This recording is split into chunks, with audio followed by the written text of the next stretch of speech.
declare open the joint second meeting of the Conference of the Parties. The second meeting of the Conference of the Parties serving as the meeting of the parties to the Kyoto Protocol, and the second meeting of the Conference of the Parties serving as the meeting of the parties to the Paris Agreement. Distinguished delegates, I give the floor to the Chair of Substa. Adonia, please, you have the floor.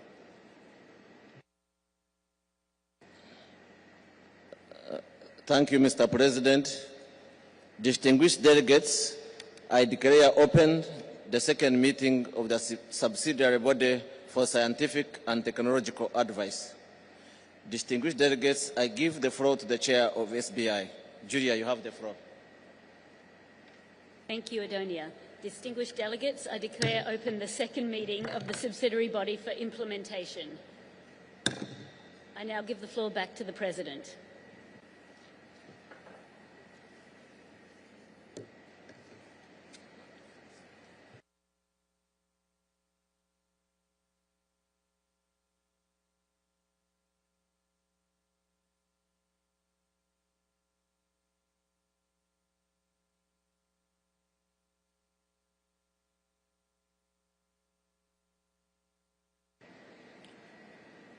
Dear colleagues, we will begin the plenary with statements from groups of parties. After hearing the statements from groups, the floor will be open for statements from individual parties, followed by statements from the observers. I encourage groups of parties, individual parties, and observers to keep their statements succinct and within the respective time limit. Please note, you are welcome to upload the full text of any statement on the submission portal. A button has been provided on the session web pages to link directly to the plenary statements, allowing easier uploading and access. You will hear a bell when you have used up the time allotted for your statement.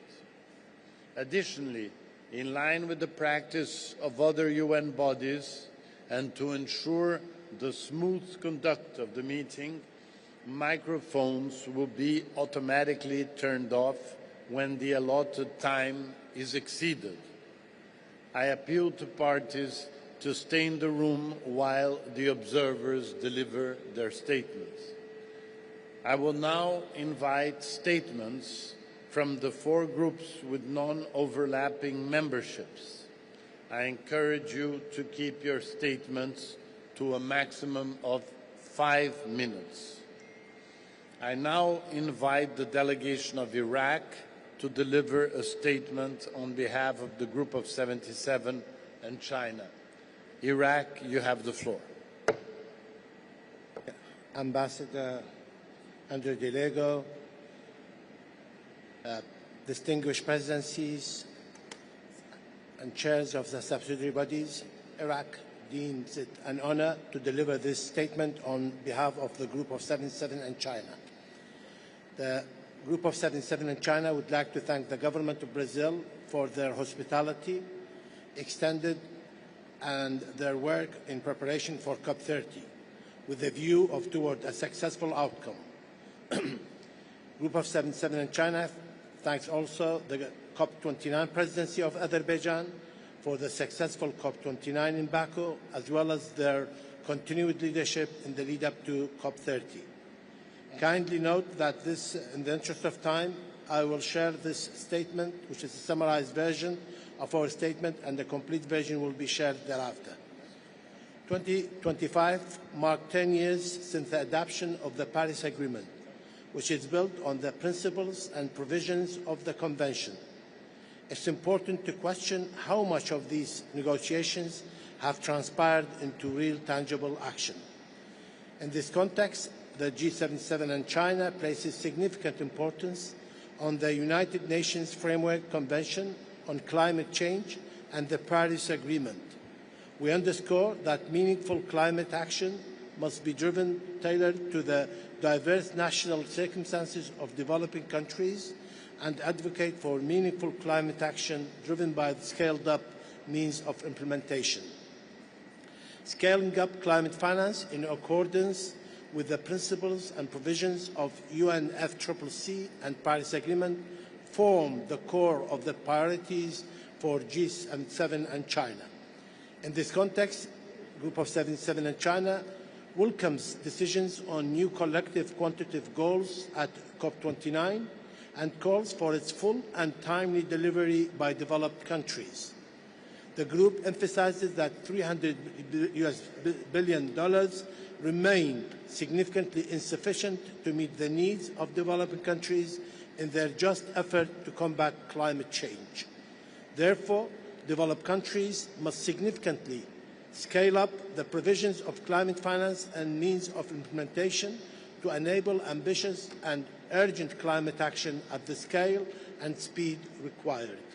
Furthermore, we emphasize the importance of operationalizing the CMA's decision to urge the operating entities of the financial mechanism and other funds to at least triple their annual outflow of the operating entities by 2030, with a significant increase of public resources provided through the funds. Group of 77 China expresses grave concern regarding the application of unilateral and contradictory policies on the project proposal by UNEDO on behalf of the Sultan of Oman in the Green Climate Fund. On the GGA, the Group of 77 in China highlights the importance of reaching successful outcomes, which includes means of implementation. Furthermore, it is equally important to operationalize the Baku Adaptation Road and further advance and alleviate adaptation and implementation of GAGA under the UAE framework for global climate resilience beyond 2030. The group stresses that the GSD's process has a clearly defined core purpose under the Paris Agreement Article 14 and emphasizes that the discussion on GSD's refinement should focus on what will help improve the effectiveness of the GSDs in achieving its core purpose. On the agenda item of WIM review at COP30, the outcome should strengthen the coordination, coherence and complementarity between the WIM with its executive committee and its San Diego network and the Fund for Response and Loss and Damage. On the just transition, G77 in China calls for a strong outcome on just transition and fully reflect on the development realities and aspiration of developing countries. Group of 77 in China highlights that the transition to the enhanced transparency framework should serve to enhance implementation of the Convention, not undermine nor create any backsliding from the existing reporting and review rules and so on. On response measures, we welcome the productive dialogue held this year and recognize its vital role in ensuring work effort take into account the impact of different responses measures. In closing, we will continue to stress that measures to address climate change, including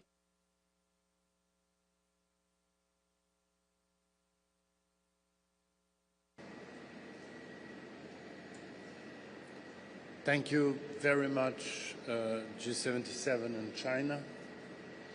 I now invite the European Union to deliver the statement. Denmark, you have the floor. We are delivering this statement on behalf of the European Union and its 27 member states. We gather in the beautiful city of Belém at a moment when the science could not be clearer and the stakes could not be higher. Hurricane Melissa in the Caribbean and the recent super typhoons in the Philippines remind us of what climate change already means for lives and livelihoods. Our thoughts are with the communities who suffered devastating losses. Their resilience must strengthen our collective resolve. The EU comes to COP30 with that determination. The EU and its member states submitted its 2035 NDC to reduce net greenhouse gas emissions by 66.25 to 72.5% below 1990 levels by 2035. This is an ambitious milestone on the path to a 90% net reduction by 2040 compared to 1990 levels, leading the way towards climate neutrality by 2050 and aligned with the Paris goals. The Paris Agreement has shown that multilateralism delivers results, but we must all do our best to go further and faster. Ambition and international cooperation must be reflected in the COP30 outcomes. Firstly, through a negotiated response plan for enhancing the collective ambition and implementation of our NDCs. The NDC synthesis report revealed many quality improvements in the design of the new NDCs, and evidence is also present in the BTRs. However, efforts remain insufficient to keep 1.5 within reach. All parties, and especially major economies, must show leadership through stronger policies and faster delivery. We must accelerate action through innovation, growth, and competitiveness, as well as the full implementation of the outcomes and guidance from the first global stocktake. Annual consideration of the NDC and BTR synthesis report is needed to maintain momentum. In parallel, we must encourage the scaling up of partnerships and plurilateral initiatives under the action agenda as expressed of cooperation and commitment to act faster and more resolute. Secondly, by building resilience and preparedness everywhere, we need to accelerate adaptation action and finalize the work on indicators to track progress towards the global goal on adaptation. Linking climate action and sustainable development is critical for countries to prepare for and respond to climate impacts and inform about collective progress. Thirdly, by reaffirming our collective commitment to deliver on the new collective quantified goals set in Baku. All actors are called to work together to enable the scaling up of finance for climate action to developing countries from all sources to at least reach 1.3 trillion per year by 2035. We need to mobilize climate finance to at least $300 billion a year by 2035, and we need to urgently improve access, in particular for LDCs and SIDS and for adaptation. In 2024, the EU and its member states provided 31.8 billion euro of public finance and mobilized 11 billion euro of private finance to support climate action in developing countries. The EU and its member states, together with the European Investment Bank, are the largest providers of international public climate finance. We thank the COP29 and COP30 presidencies for the Baku to Berlin roadmap, for highlighting solutions and presenting a coherent framework that can guide our collective action, accelerate implementation, and ensure that broader climate finance becomes a key instrument for the achievement of the Paris goals. Likewise, we must reach agreement on the modalities of the UAE dialogue, where parties can reflect on the implementation of the GST, identify barriers, enablers for action, and strengthen cooperation across all pillars of the Paris Agreement. We must secure an outcome that advances the Just Transition Work Programme, placing vulnerable workers, communities, and households at its heart, ensuring it becomes a space for shared experience and mutual learning on how to implement just transition domestically. After 3 years of dialogue on the 21C, COP30 also has the opportunity to advance towards making finance flows consistent with the Paris Agreement, including by agreeing to a standing mandate to track progress. Finally, we must reach agreement on the new Gender Action Plan. Advancing gender equality is not only a question of justice, it's a key enabler of effective climate action and a driver of resilience in communities around the world. Each of these outcomes matters in its own right, but together they define the credibility of our work here in Berlin. The EU stands ready to engage constructively with all partners to ensure an ambitious delivery across the board. Thank you, Chair. Thank you, EU. I would like to invite the Environmental Integrity Group to deliver the statement. Switzerland, you have the floor.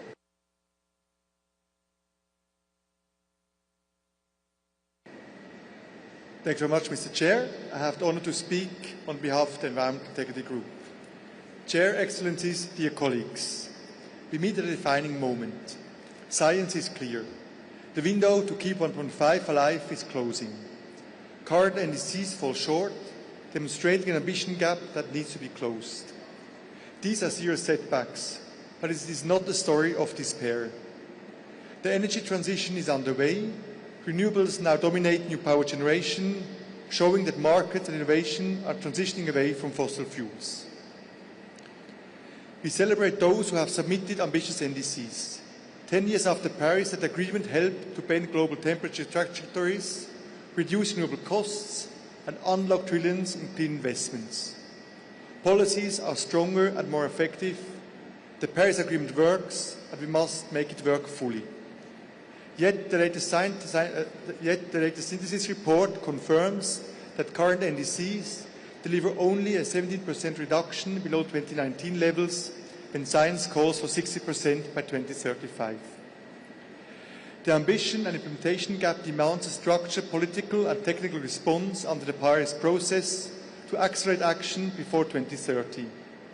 And yet, there is still no dedicated space to collectively assess the progress towards NDCs, implementation and ambition, and to agree on follow-up actions. This year marks 25 years of the Environment Integrity Group. 25 years of bridge building and commitment to science and environmental integrity. Our group is deeply concerned by growing pushback against science from some quarters. Science is not negotiable. It must remain the foundation of our work. The next global stocktake must stay anchored in evidence, even when that evidence is uncomfortable. Here in the Amazon, COP30 must deliver for forests. The world is off track to halt and reverse deforestation by 2030. We must protect, conserve, and sustainably manage these vital ecosystems, learning from one another to achieve our climate, biodiversity, and development goals. We are alarmed by the global loss of forest sinks and the rising pressure on nature everywhere. COP30 must also mark a new era for adaptation. Agreed indicators and the robust national adaptation plans are key to measuring and driving progress. The more countries that report using these indicators, the clearer our global picture will be and the stronger our collective response. This is about building resilience and opportunities for all. We also welcome the progress on loss and damage. It is essential to strengthen coherence across the loss and damage architecture, ensuring that the Santiago network, the new fund, and the WIM work in a coordinated and complementary way. Recommitting to the Paris Agreement also means unlocking the climate finance required for ambitious NDCs, 1.5 pathways, and global resilience. Those most affected by climate change must have access to the support they need. The EIG stands by the new collective quantified goal on climate finance, and all members of our group will support its realization in their respective roles as recipients, providers, or both. Finally, we must align all financial flows with low-emission, climate-resilient development pathways. The outcome of the Sharm el-Sheikh dialogue should reflect real-world needs, engage all actors, and build on existing experiences to drive investments toward a climate-safe future. We believe the co-chairs report and its recommendations are a good starting point. Colleagues, the world looks for us for direction. 10 years after Paris and 25 years after the founding of the EIG, let us show that unity is stronger than division and that science still guides us. Thank you. Thank you very much, Switzerland. I would like to invite now the umbrella group to deliver a statement. Australia, you have the floor. Thank you, Chair. Distinguished colleagues. I'm speaking on behalf of Umbrella Group members present at COP30. 10 years from the Paris Agreement, we have made significant progress. We've moved the world from a catastrophic 4 degrees of warming to 2.3 to 2.5 degrees based on currently assessed 2035 NDCs. Almost all countries have committed to net zero and most have lodged successive emissions reduction targets. Global investment in clean energy is growing exponentially and was at $2 trillion per year in 2024. We have more to do, but we should recognise the Paris Agreement is working. It has and will continue to drive some of the biggest changes in our economic and energy systems since the Industrial Revolution. And in the process, it is creating economic opportunity and supporting global prosperity. At the same time, it's clear our efforts must accelerate to keep 1.5 degrees within reach. COP30 must demonstrate our unwavering commitment to the Paris Agreement, and our commitment to do more together. We must deliver a strong outcome on 1.5 and NDCs at COP30 that reflects the progress made, demonstrates our collective commitment to closing the gap to 1.5, and highlights opportunities to accelerate climate ambition and implementation. The implementation of the global stocktake across all pillars of Paris must include the full operationalisation of the UAE dialogue. Our work must continue to be informed by the best available science, and parties must support the IPCC to deliver outputs of the 7th assessment cycle in time to inform the second global stocktake. We welcome the first BTRs, a significant step towards implementation and a significant step towards building trust in our collective efforts. The mitigation work programme can profile practical opportunities and address barriers to reduce emissions in the forest and waste sectors, and prepare us for a successful review of the work programme next year. We will work with parties to adopt indicators to track progress towards the global goal on adaptation, and we thank the experts for their work. We celebrate the first call for funding requests from the Fund for Responding to Loss and Damage, and look forward to completing the review of the Warsaw International Mechanism. We recognise the significant outcome on the NCQG last year, including its importance for adaptation finance. We reaffirm the role of developed countries to take the lead in delivery of at least $300 billion per year by 2035.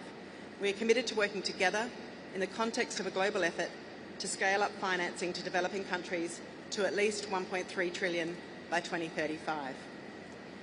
We must further complement the delivery of the NCQG with accelerated efforts to make finance flows consistent with a pathway towards low emissions and climate resilient development. There is an opportunity at Belém to take forward this work to accelerate investment toward the Paris goals. Outcomes on the Just Transition Work Programme should drive forward inclusive action and implementation to accelerate 1.5 aligned pathways to net zero and resilient societies, including on the energy transition. We very much welcome the positive engagement in agriculture, including in the action agenda. We must finalise a new gender action plan that is ambitious, implementable, and drives mainstreaming of gender-responsive climate action. We welcome efforts to promote the rights of Indigenous peoples and the rights of children and youth in climate action. And finally, Chair, we all countries in the Umbrella Group at this session affirm their united support for Australia's proposal to host COP31 in 2026 in partnership with the Pacific. Thank you.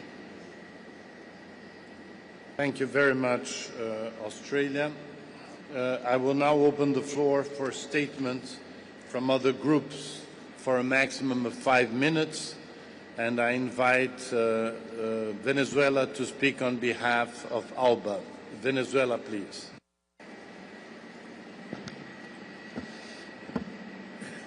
Gracias, presidente.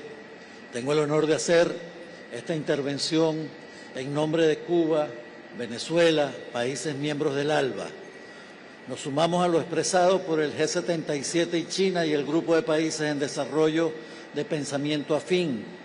América Latina y el Caribe es uno de los territorios más vulnerables del planeta como consecuencia de los efectos del cambio climático, y los países del ALBA sufren los impactos crónicos y graduales del cambio climático, lo cual está repercutiendo y paralizando los avances en el desarrollo sostenible en armonía con la naturaleza y la lucha contra la pobreza. Todo ello en un contexto global de crisis financiera, energética, climática, alimentaria, institucional, de paz y de seguridad internacionales. Esto representa un reto importante que debemos enfrentar, pero no podemos hacerlo solos. La respuesta al cambio climático debe ser integral, justa y multidimensional para que pueda ser sostenible y transformadora, pensada y ejecutada en el beneficio de nuestros pueblos. El derecho al desarrollo de nuestros pueblos será siempre una prioridad. A 10 años de la adopción del Acuerdo de París, es menester que todos trabajemos juntos, reflexionando y concretando acciones en conjunto, en mutirao, para luchar contra esa visión generada por el modelo capitalista depredador. Es urgente transformar el pensamiento y el accionar global, para lo cual es necesario escuchar y trabajar juntos en favor de nuestros pueblos. quienes sufren de cerca los embates del cambio climático y la falta de voluntad política de los países desarrollados de tomar acciones concretas en contra del desarrollo. Es más requerido que nunca. Debemos dejar de lado los dobles discursos y que esta COP sea la COP de la verdad. Es momento de realmente implementar la Convención y el Acuerdo de París con voluntad política, no intentar renegociarlo por la vía de facto.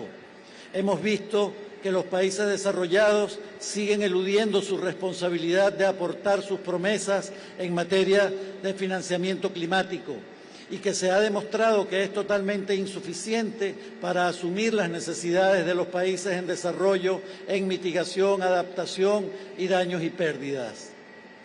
Es preocupante la conducta de los países desarrollados que no desean ni siquiera conversar sobre este asunto, eludiendo la incorporación del tema en agenda y evadiendo cualquier involucramiento real en temas relacionados.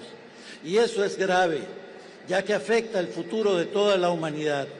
Es momento de trabajar en favor del multilateralismo real, verdadero, que involucre a todos los sectores de la sociedad. Todos pueden aportar en esta heroica tarea de promover la defensa de los derechos de la Madre Tierra, la justicia climática y, sobre todo, defender y promover el derecho al desarrollo de los pueblos en el contexto de la crisis climática capitalista y avanzar en los procesos de transición justa que tanto requerimos para erradicar la pobreza. Hablemos de realidades, del día a día del ciudadano y del impacto que tienen las consecuencias de la imposición de medidas coercitivas unilaterales que representan un crimen de lesa humanidad que abarca un amplio espectro, incluyendo los aspectos comerciales, constituyéndose en acciones que afectan de forma directa e indirecta las capacidades para responder a la crisis climática y en las capacidades de respuesta de los Estados para garantizar el derecho al desarrollo y los derechos básicos. Y sobre esto hay países que no desean hablar en este encuentro. ¿A qué le temen? ¿A la verdad? La COP en Brasil representará la oportunidad única para tener compromisos más ambiciosos, realistas y sobre todo sinceros en materia de adaptación, pérdidas, daños, mitigación y provisión de medios e implementación, incluida la financiación climática, la transferencia de tecnologías y la creación de capacidades. Para el ALBA es fundamental un multilateralismo inclusivo, participativo, basado en la cooperación que convoque a todos a debatir el futuro común sobre la base de la equidad. Finalmente, hacemos un llamado a los países para unir esfuerzos y tener la voluntad política para lograr avances importantes. Desde Venezuela, ante las amenazas bélicas irracionales en el Caribe, abogamos por la paz y el derecho a la soberanía de los pueblos.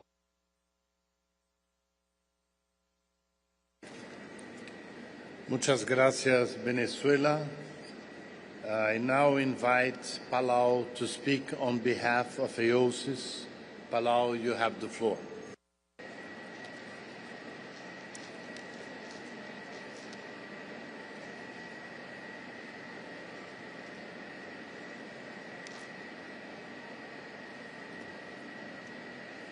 Palau?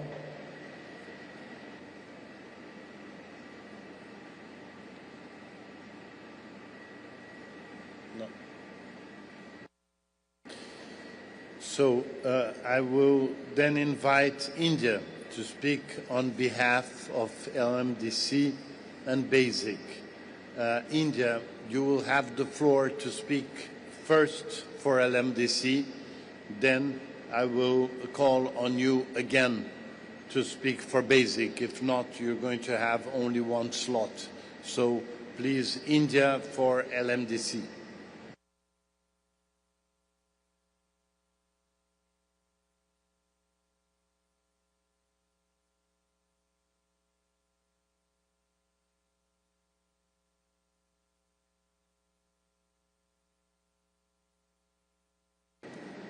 India. Mr. President, we congratulate you on your appointment and thank you for the successful opening of the COP30. We associate ourselves with the statement made by Iraq for G77 in China. COP30 marks important milestones. It is 10 years of the Paris Agreement and 33 years of the Convention. The fact that all of us are gathered here is a testament to our commitment to multilateralism and international cooperation. Presidency and presiding officers, while celebrating milestones, it is important to reaffirm what we stand for and who we stand for in the process. We, the LMDC, speak here for over half the world's population. As we celebrate multilateralism, we must be cognizant of the factor that can seriously undermine multilateralism. This is the most opportune moment to meaningfully discuss climate change, related trade restrictive unilateral measures, and how they impact our countries. In this era of implementation, the means are among some of the biggest deterrents for developing countries. And that is why we have presented our proposal for an agenda item on Article 9.1 of the Paris Agreement, which speaks to the legal obligations of the developing countries to provide finance to developing countries for mitigation and adaptation. However, in the spirit of extreme compromise and as a reaffirmation of our support and commitment to the process, we accepted discussing issues very dear to our heart, both unilateral trade measures and implementation of the Article 9.1 of the Paris Agreement in informal presidency consultation, and we trust these will bear fruitful outcomes under your leadership, Mr. President. This occasion also makes it an imperative to not use the 10-year milestone to change the very architecture of the Paris Agreement. We must remain committed to and guided by equity and common but differentiated responsibilities, the cornerstone principles of the Convention and its Paris Agreement. All of us signed us to the CBDR in Brazil back in 1992. We must reaffirm our strongest commitment to the principles here, not attempt to sideline and ignore it. Over the next 2 weeks, we must stay true to the cause and advance adaptation, which is among the most important issues for us. Adaptation finance needs are ever increasing, and a huge adaptation finance gap stares us in the face. Reports state that needs exceed nearly 15 times the existing finance flows. We are also not on track to double international public adaptation finance, a meager sum to begin with, by 2025. On the GGA, the means of implementation indicators must reflect the progress of finance, technology, transfer, and capacity building provided by developed countries to developing countries in line with Article 9, 10, and 11 of the Paris Agreement. The Presidency must make a special call to the parties to submit their national adaptation plan in line with national priorities and progress, including providing adequate support for preparation and implementation of the NAPs. On just transition, we must establish here institutional arrangements that systematically integrate the principles of the UNFCCC and its Paris Agreement in the implementation of the JTWP. We also look forward to the launch of the Technology Implementation Program as a key catalyst to drive ambitious means of implementation to developing countries to implement their NDCs and to strengthen support for the implementation of technology priorities identified by the developing countries, as well as to address key barriers to technology transfers from the developed countries. Mr. President, means of implementation are necessary to unlock ambition in developing countries. Since this is a COP of truth, let us affirm the truth. We are not here to point fingers, but the facts speak for themselves. We cannot simply bypass the roadblocks and the impediments to implementation. Let us address them meaningfully and collectively. We assure you of our complete support and take this opportunity to reaffirm our commitment to work constructively and collectively for the greater good of the Mother Earth and our people. We thank you. Chair.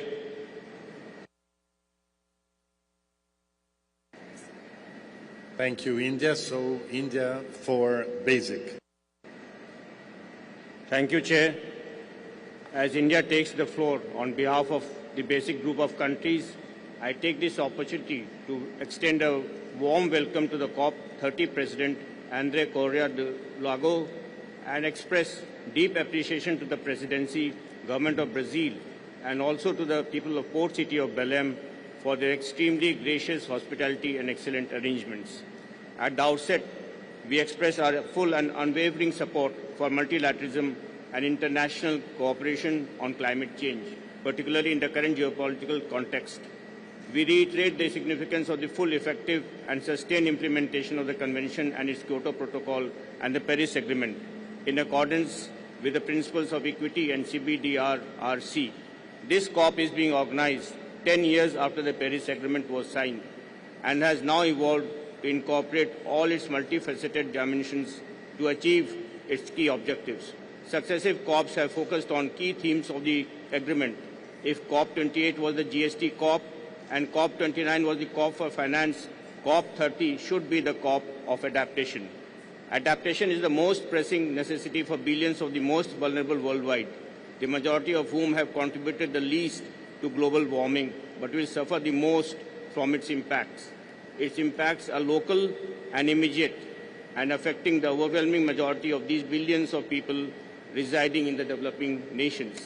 COP30 needs to deliver a strong outcome on the global goal on adaptation, and we should all agree on a minimum package of indicators from the UAE BELEM work program, including the provisions of means of implementation, while demonstrating flexibility and reserving some of the remaining indicators for further technical discussions as deemed necessary.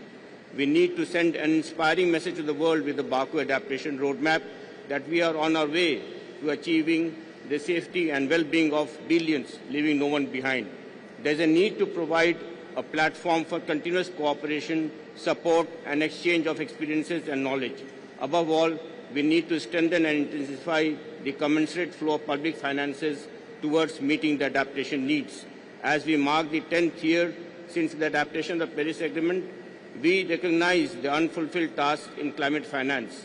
Our needs and expectations regarding the key enablers for climate action, such as the provision of means of implementation, including climate finance, remain the key barrier to attaining the higher ambitions of keeping the Paris goals within reach. There is an urgent need for clear, transparent and universally agreed definition of climate finance under the UNFCCC and Paris Agreement to ensure not only predictability, accessibility, transparency and trust in financial flows, but to also ensure scale, scope and speed of finance. As the Presidency has indicated, we have a number of mandates to fulfill at COP30. India and other basic partners are committed to working with you, Excellency, in the successful conclusion of these agenda items. The successful conclusion of the GST at COP28 was a welcome affirmation that we are now seriously implementing the Paris Agreement. But we must remain faithful to its architecture, hence revising and updating the indices as informed by the first global stock take is left to parties in accordance with the Paris Agreement. Any exchange of how parties are enhancing the indices should remain a dialogue and exchange of experiences and best practices. At this juncture, when we need to speak in one voice to strengthen multilateralism, we must ensure that we do not even inadvertently undermine the architecture of the Paris Agreement. Excellencies, the basic countries are proud of their contribution to global climate action, the transition to clean and renewable energy, and the pursuit of low-carbon development. However, we cannot ignore the responsibility of developed countries, both historically and in the present. They need to reach net zero much earlier than projected to release the remaining carbon space in favor of developing countries, invest significantly more in negative emission technologies, and fulfill their obligations under the Convention and its Paris Agreement, as regards providing the means of implementation to the Global South. Excellency, we are fully with the Presidency in ensuring a successful outcome for the United Arab Emirates Just Transition Work Programme. The JTWP is very important for developing countries. It should serve as a vehicle to strengthen the implementation of the principles of equity and justice in climate change mitigation and adaptation, encompassing a whole of economy and the whole of society approach, thereby leaving no one behind. COP30 must also deliver a strong outcome for the technology implementation program, with increasing climate impacts in addition to existing development deficits. The needs of billions of people in the Global South cannot be met without reliable, affordable and equitable access.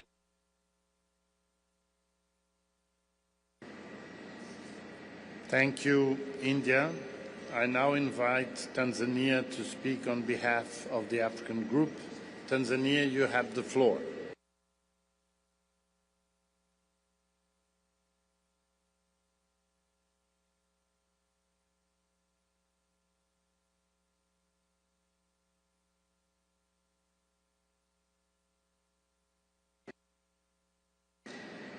Thank you, Chair. I hope we will start again. Excellencies, Mr. President, the United Republic of Tanzania has the pleasure to speak on behalf of the African Group and its 54 member states on this important occasion. We want to thank the government of Brazil and the people of Belém for their hospitality and the preparation of the COP. We would also like to extend our warm congratulations to you, Mr. President, for the assumption of the presidency of COP30. The group would also like to congratulate the COP29 presidency and the team for their leadership and commitment for advancing milestone decisions under the UNFCCC. Let us also express our gratitude to the UNFCCC Secretariat for their continued support to COP30. Mr. President, today, more than 3 decades later, we return to Brazil with renewed conviction that materialism remains the most powerful tool to address the intertwined challenges of climate change and sustainable development. As the African Group also celebrates 30 years since its establishment, we remain committed to working with you to address climate change under the multilateral fora. Mr. President, climate finance remains important for the continent. Therefore, COP30 should advance climate finance. Climate fund is not optional. It is the cornerstone of implementation of our NDCs, NAPs, and long-term strategies. We are submitting our NDCs without clarity on how they will be financed and without enhanced international cooperation and support, which should actually result in commitment to ensure the implementation of all actions we all agree. Therefore, Belém must deliver concrete guidance and decision to operationalize finance obligations under both the Convention and the agreement, the Paris Agreement. COP30 must create space for solutions that ensure finance is grant-based, predictable, accessible, and highly concessional.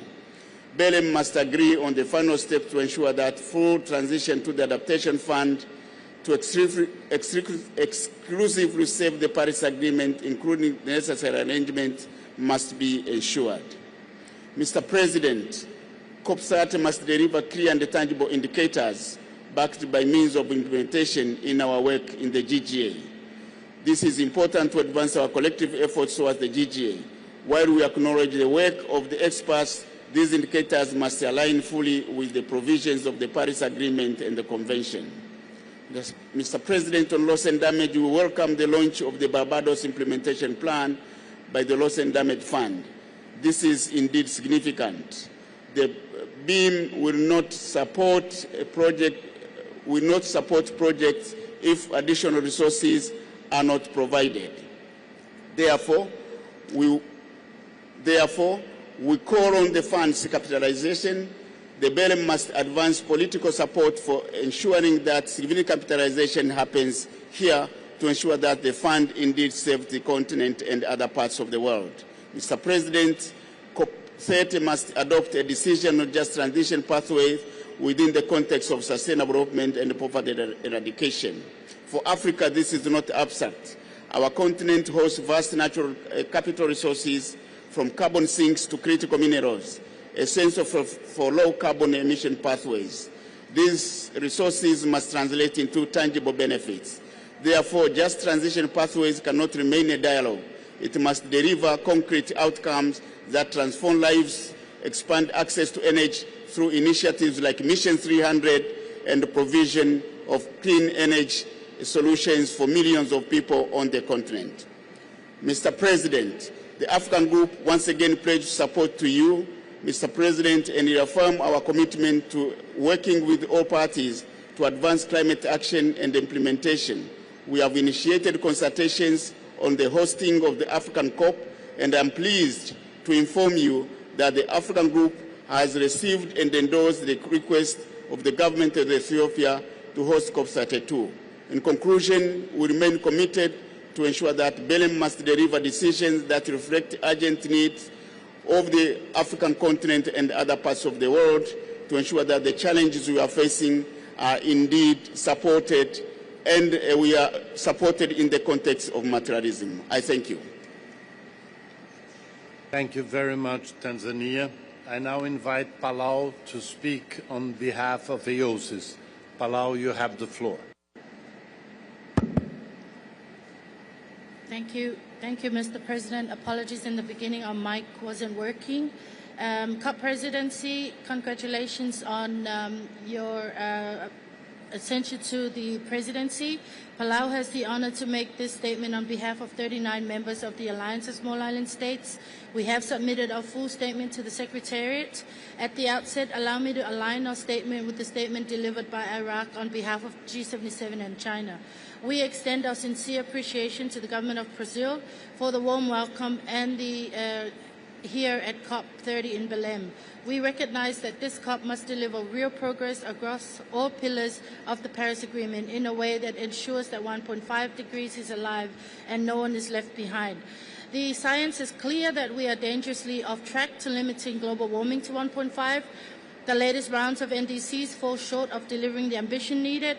COP30 must provide a clear follow-up on the global stocktake outcomes, renewed leadership from major emitters, and alignment with the Paris Agreement's legally binding 1.5 degrees Celsius. We assure parties that there is no finger-pointing. Instead, the NDC synthesis report provides the basis for a collective approach. Since the synthesis report summarizes where we are at the global level, this should be done in the spirit of international cooperation and fundamental principle of collectivity by which we consider how close we are to meeting the goals of the Paris Agreement. On the mitigation work program, AOSIS calls for substantive outcomes that incorporates the mitigation elements of GSD outcome, particularly the energy package, highlight concrete solutions from global dialogues and investment-focused events, while remain firm and anchored in 1.5. And it also established a process to review progress by 2026. President SID's climate action is made possible by the support we receive.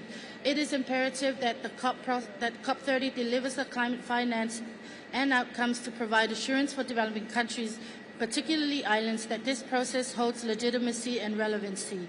As we mark the first year of the NCQG implementation, accountability within the UNFCCC is paramount to building trust and confidence.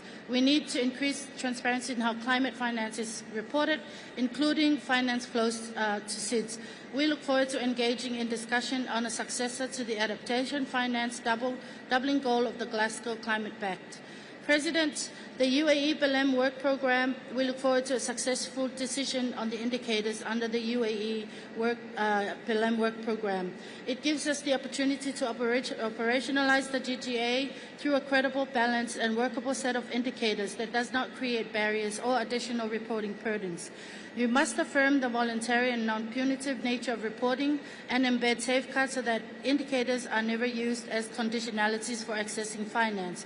This COP delivers an outcome that strengthens support for NAP formulation, implementation and monitoring, but also reflects on the adaptation gaps and needs that we face. We look forward to a successful completion of the review of the Warsaw International Mechanism, and we expect an outcome of the review to provide guidance on complementarity. And we acknowledge the importance that the presidency attaches to UAE dialogue, and the AOSIS reiterates that the key platform to take forward the outcomes of the GSD. For AOSIS, the implementation of the GSD encompasses all its outcomes and serves as a mechanism to follow up on each of them. We also reiterate our call for loss and damage to be addressed as a standalone theme in GSD cycle in order for it to receive the dedicated attention it deserves. Science is the foundation of this process. On the periodic review, COP30 will we look forward to a dedicated forum to reflect on the latest science on 1.5 and emphasize the importance of the periodic review to AOSIS. On technology implementation program offers that a valuable opportunity to strengthen implementation, and we look to the linkages between the financial mechanism and the technology mechanism. Mr. President, for AOSIS, adopting a well-resourced and implementable gender action plan aligned with SIDS needs and capacities and lasting no less than 5 years is a key priority. AOSIS comes to Belém with solutions, recommendations for partnerships and determination to secure a future for our islands. We urge all parties to act with the urgency and solidarity this moment demands. For us, this is not just about ambition, it is about taking the actions required to ensure a safe and prosperous future for us all. I thank you.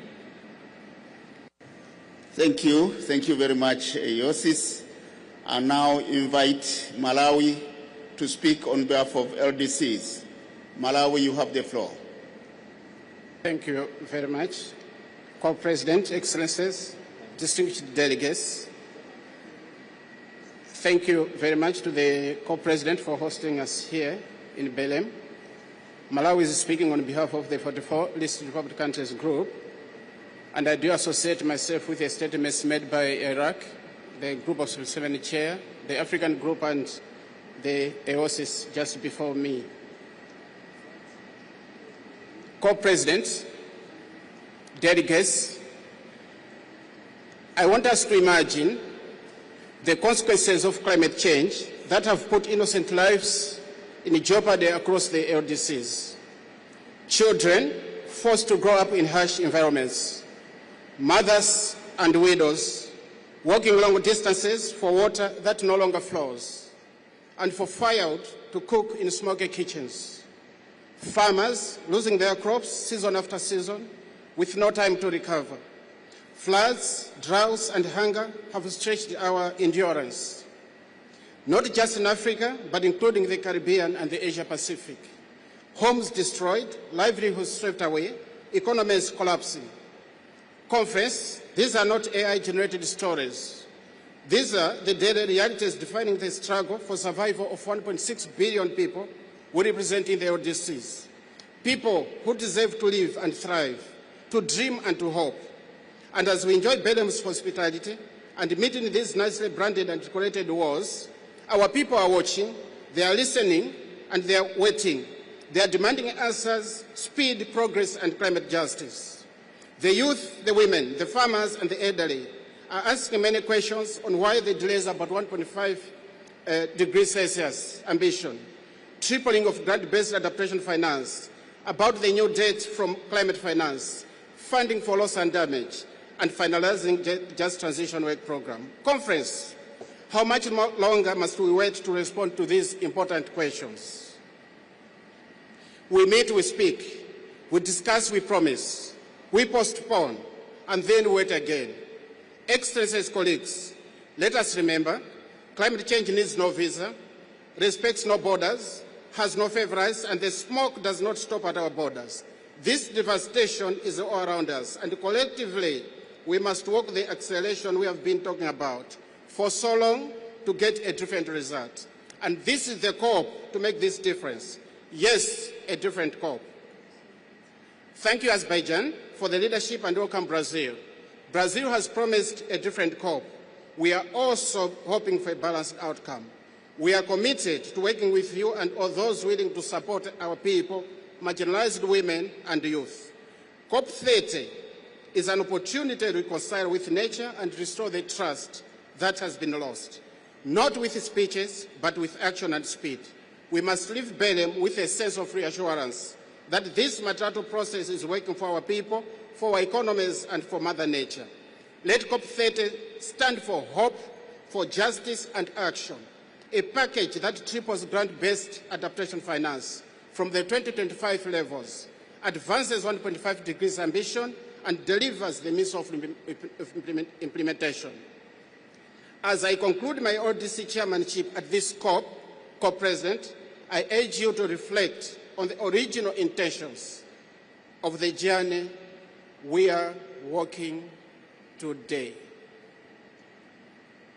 I thank you. Thank you, Malawi. I now invite Saudi Arabia to speak on behalf of the Arab group. Saudi Arabia, you have the floor.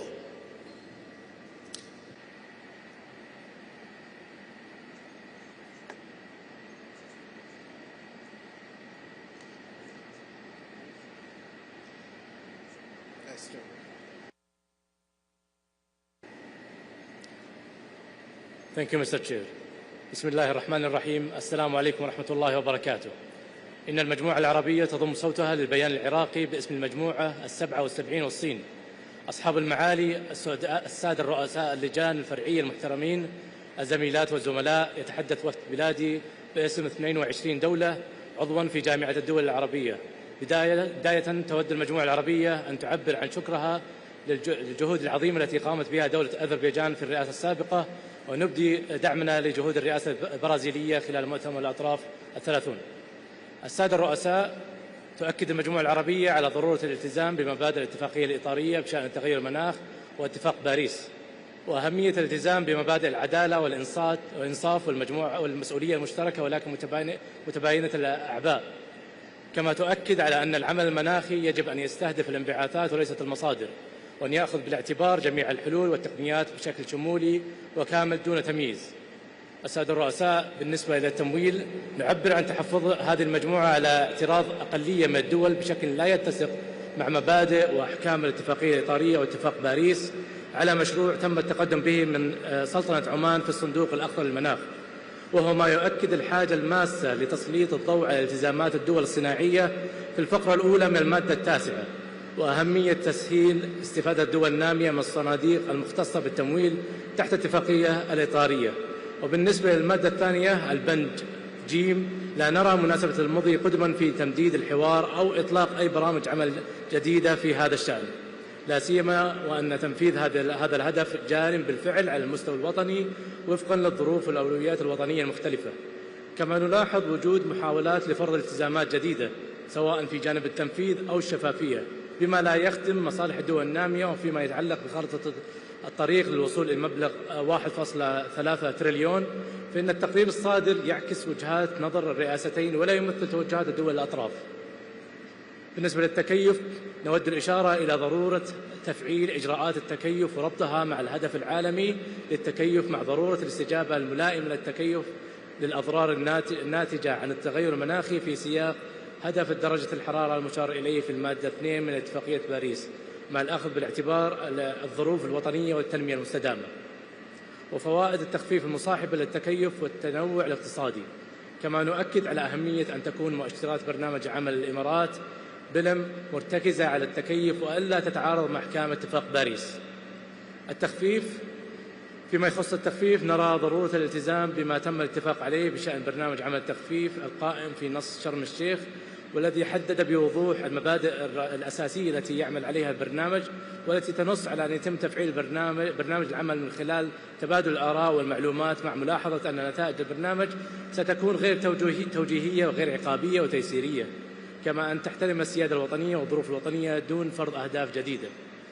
كما تحرص المجموعة العربية على تفعيل برنامج تنفيذ التقنية بما يخدم أولويات الدول النامية استنادا إلى مساهماتها الوطنية واحتياجاتها التقنية، ودعم التقنيات الناشئة مثل التقاط الكربون واستخدام وتخزين الهيدروجين النظيف، بما لها من دور في تخفيف الآثار الاجتماعية والاقتصادية وتعزيز منافع التكيف. السادة الرؤساء، فيما يخص مواضيع الجرد العالمي، نود التأكيد على دور الجرد العالمي كآلية تقييم لتحقيق أهداف اتفاقية باريس في كل من التخفيف والتكيف ووسائل التنفيذ، بالإضافة إلى الخسائر والأضرار وتدابير الاستجابة، وذلك بهدف تعزيز التعاون الدولي في إعداد المساهمات الوطنية المحددة بما يتماشى مع مسارات والظروف والتطلعات الوطنية لكل دولة.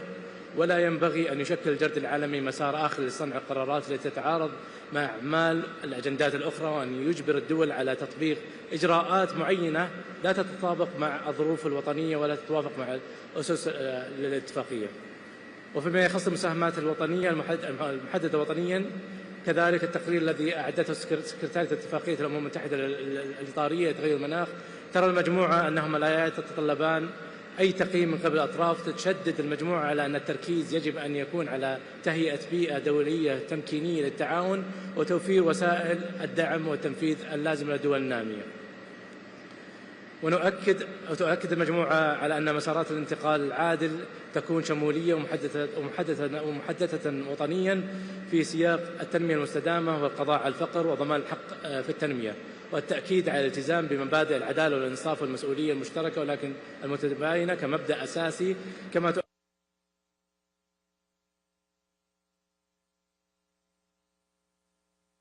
Thank you very much. Thank you, Arab states. I now invite Uruguay to speak on behalf of Grupo Sur. Uruguay, you have the floor. Thank you very much, Mr. President. I have the honor to take the floor. Sorry, I will change to Spanish. Tengo el honor de tomar la palabra en nombre del Grupo Sur, integrado por Argentina, Brasil, Ecuador, Paraguay y Uruguay. Nuestro grupo se alinea con la intervención del G77 más China. Deseamos comenzar expresando nuestro reconocimiento a la presidencia brasileña y al pueblo de Brasil por acoger esta conferencia en el corazón de la Amazonia. Belén nos recuerda que el cambio climático no es una abstracción, es una realidad que transforma los territorios donde viven millones de personas. Celebrar esta COP en la Amazonía es, ante todo, un llamado político y ético a situar la vida, la justicia y la cooperación en el centro de nuestras decisiones. En un contexto global creciente de fragmentación, Grupo Sur reafirma el multilateralismo como el único marco legítimo para una acción climática cooperativa y equitativa. Las medidas adoptadas para combatir el cambio climático, incluidas las unilaterales, no deberían constituir un medio de discriminación arbitraria o injustificable ni una restricción encubierta al comercio internacional. El Grupo aboga por una cooperación internacional basada en la confianza, el respeto mutuo y la búsqueda de soluciones colectivas. En este marco, destacamos las siguientes prioridades para esta COP30. Primero, adaptación. Aspiramos a que Belén se adopte una decisión sustantiva sobre el Objetivo Mundial de Adaptación, incluyendo la adopción de un conjunto manejable de indicadores globales que reflejen no solo las acciones, sino también los medios de implementación, incluyendo financiamiento, tecnología y fortalecimiento de las capacidades. Esto debe ser acompañado del apoyo necesario para que los países en desarrollo podamos implementar el marco a nivel nacional. Asimismo, esperamos salir de Belén con un compromiso de financiamiento para la adaptación renovado que reemplace el de Glasgow, en el contexto de alcanzar un balance con la mitigación y adicionales los recursos financieros para pérdidas y daños. Presidente, los países del Grupo Sur han realizado grandes esfuerzos para la formulación de sus planes nacionales de adaptación. Por ello, no podemos irnos de esta COP sin una decisión sustantiva sobre NAPS, que incluya provisiones claras de financiamiento, tecnología y fortalecimiento de las capacidades para la implementación de los NAPS en los países en desarrollo. Segundo, financiamiento. Tras la adopción del nuevo objetivo cuantificado en Bakú, el desafío de Belén es su implementación efectiva. Reafirmamos la obligación de los países desarrollados, conforme al artículo 9.1 del Acuerdo de París, de proveer recursos nuevos, adicionales, previsibles y concesionales, priorizando la adaptación y las necesidades nacionales de desarrollo sostenible y erradicación de la pobreza. América del Sur es una región profundamente comprometida con la acción climática y con metas ambiciosas de mitigación y adaptación, pero para sostener ese nivel de ambición necesitamos medios de implementación acordes, acceso real a financiamiento, transferencia tecnológica y fortalecimiento de capacidades. Tercero, transición justa. El programa de trabajo sobre transición justa debe tener un alcance integral que incorpore las dimensiones social, laboral, territorial y promoción de la protección de los derechos humanos, incluido el derecho al desarrollo, conforme a los principios, obligaciones y compromisos asumidos por nuestros países y sus respectivas prioridades de desarrollo. Consideramos indispensable que Belén avance de manera sustantiva hacia el arreglo institucional de transición justa. En cuanto a balance global, consideramos fundamental acordar en Belén una decisión sobre los resultados del primer balance global, incluyendo los elementos logísticos y procedimentales que orientarán el segundo ciclo. Quinto, agricultura. Priorizamos la resiliencia, la seguridad alimentaria y la sostenibilidad de los sistemas productivos, evitando enfoques prescriptivos o que desconozcan los saberes locales. En sexto lugar, con relación al marco reforzado de transparencia, quisiera destacar el compromiso de los países con...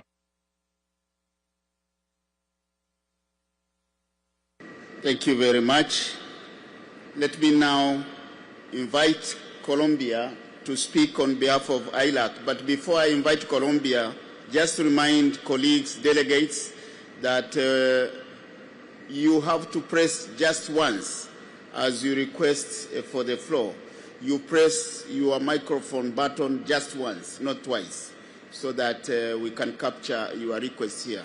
So now, Colombia, please, you have the floor. Realizo esta intervención a nombre de la Asociación Independiente de América Latina y el Caribe, AILAC, por lo tanto son 5 minutos, señor presidente. Agradecemos al pueblo y al gobierno de Brasil por la cálida bienvenida en esta ciudad de Belém do Pará.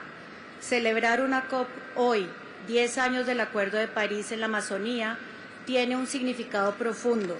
La Amazonía es el pulmón del planeta, un lugar de extrema biodiversidad y un elemento central de la estabilidad climática global, con más de 400 grupos étnicos, incluyendo pueblos indígenas, pueblos afrodescendientes y comunidades locales que han sido guardianes de la naturaleza durante siglos. Sin embargo, no estamos en el mejor momento frente a la lucha contra el cambio climático. Nuestros compromisos están aún muy lejos de prevenir un colapso climático y además hay una enorme disparidad entre lo dicho y lo alcanzado. Los países que conformamos AILAC compartimos una realidad. Somos naciones que hemos contribuido históricamente en muy baja proporción a las emisiones globales, pero que enfrentamos de manera desproporcionada los impactos del cambio climático. Nuestras circunstancias especiales implican que territorios, economías y comunidades vivan cada vez con mayor frecuencia los efectos de sequías, inundaciones, pérdida de biodiversidad, retroceso de glaciales y afectaciones costeras. Nuestros países han asumido metas y políticas consistentes con el objetivo de 1.5, pero hacerlo requiere que el régimen climático cumpla sus promesas. Los medios de implementación son indispensables para maximizar el potencial de la acción climática. Para AILAC, las nuevas NDCs deben reflejar metas más robustas y deben ser acompañadas de las condiciones habilitantes para la materialización de la ambición. AILAC considera que el diálogo de Emiratos Árabes sobre la implementación de los resultados del balance mundial debe ser un espacio orientado a la acción y la cooperación que permita evaluar el progreso colectivo sin fragmentar los temas ni seleccionar algunos de forma aislada. Para AILAC es fundamental que este proceso cuente con un reporte de síntesis que refleje las discusiones sustantivas y que sea tomado en consideración en una decisión bajo la CMA. AILAC destaca que el programa de trabajo de mitigación debería ser un espacio técnico inclusivo. Sus resultados deben alimentar decisiones políticas concretas. AILAC considera que esta COP debe marcar un hito en el liderazgo de los países desarrollados para la entrega efectiva de la nueva meta cuantificada de financiamiento. Lograr esta meta implica que los países desarrollados ejerzan el rol que les corresponde, la provisión del financiamiento en virtud del artículo 9.1 del Acuerdo de París. AILAC enfatiza que conforme a la opinión consultiva. Thank you very much, Colombia, on behalf of the ILAC. Now, I do not see any group requesting the floor, so I want to hand over to the Substa Chair to invite statements from individual parties, followed by observer organizations. Substa Chair, please take the floor. Thank you, Mr. President. I now invite individual parties to make statements which should be limited to 3 minutes. I see that Tajikistan has asked for the floor. Tajikistan, you have the floor. Mr. Chair, Excellencies, actually you called our country, it's Kyrgyzstan, not Tajikistan. So, Sorry. Okay. Mr. Chair, Excellencies, distinguished delegates, the delegation of Kyrgyzstan comes to Belém with determination and hope. Recently, Kyrgyzstan submitted its updated NDC 3 with own contribution to reduce emissions and to adapt to climate change, and have also completed first BTR. For a small mountainous developing nation, these are not declarations of intent, but concrete actions taken under the real constraints and driven by profound sense of responsibility to our people and our planet. Therefore, we are glad to announce that on Sunday, during informal consultations on the adoption of the COP30 agenda, we agreed to have presidency consultations on mountains. We invite all stakeholders to participate in these meaningful consultations. For us, this is a pivotal moment when the world can finally recognize what mountains, nations which are most vulnerable to climate change, have long understood. That the degradation of mountain ecosystems, the melting of glaciers, the drying of rivers, the loss of forests and pastures, and the growing threats of landslides and water scarcity endanger not only for mountain communities, but hundreds of millions of people Excuse me, I see a point of order. In addressing such challenges, Kyrgyzstan initiated the Declaration on Climate Change, Mountains... Point of order by Colombia. Colombia, you have the floor. Sí, señor presidente, muchas gracias por darme la palabra. Nosotros estamos interviniendo a nombre de ILAC, es decir, de un grupo de negociación. Me han dado solo 3 minutos y me han cortado el micrófono a los 3 minutos. Nosotros también queremos tener la misma oportunidad de hablar que los demás grupos de negociación. No nos parece ajustado con las reglas y con la transparencia de este proceso que nos corten el micrófono faltando 2 minutos para que podamos terminar de establecer nuestras prioridades en esta plenaria. Entonces agradezco, señor presidente, que los 2 minutos que no me fueron otorgados me sean otorgados. Gracias.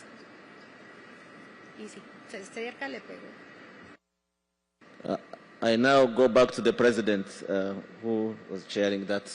Thank you, Colombia. Let me confirm that you are given 5 minutes, not 3 minutes. You are given 5 minutes, and we counted 5 minutes, not 3 minutes.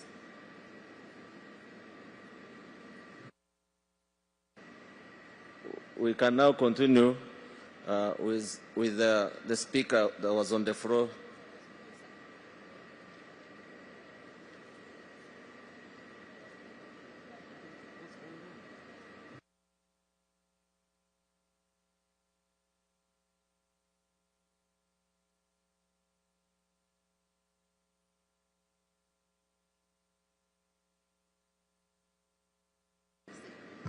Yeah, Colombia, you have the floor, please.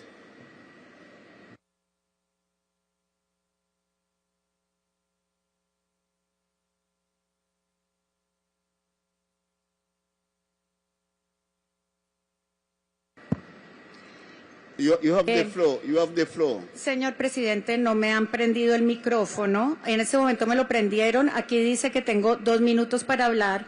Pero cuando estaba haciendo la intervención como grupo regional de ILAC, en la pantalla decía 5 minutos, en el micrófono decía 3 y me fue cortada la palabra a los 3 minutos. Agradezco a la Secretaría que revise el tiempo porque no fueron 5 minutos, fueron 3. Necesitamos que el proceso sea justo, sea equitativo. No empecemos con estas dificultades que son menores y que terminan enredando nuestros procesos. Entonces, agradezco que la Secretaría revise. En la pantalla decía 5 minutos, en el micrófono decía 3. Los 2 minutos me sean otorgados para terminar la intervención de ILAC. Aprovecho para indicarles que la intervención de ILAC en su integralidad está en la plataforma, por si no se logra leer toda. Pero sí agradezco que sea equitativo y que se nos otorguen los 2 minutos como a los demás grupos regionales. Gracias, señor presidente. Colombia, I'll take the prerogative as the president to give you the additional 2 minutes. Thank you.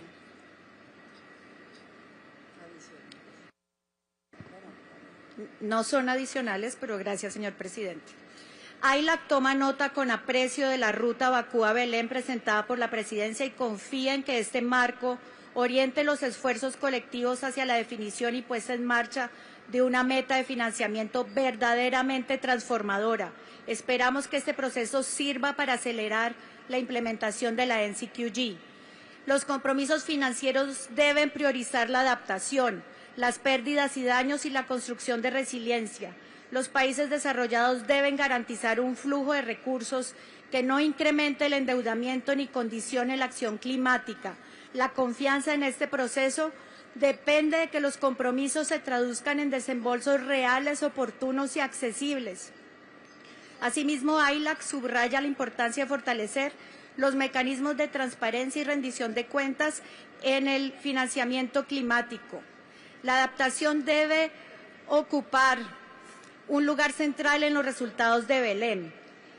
El programa de trabajo sobre transición justa debe traducirse en mecanismos concretos de cooperación, intercambio de conocimiento y fortalecimiento de capacidades en línea con los artículos 10 y 11 del Acuerdo de París.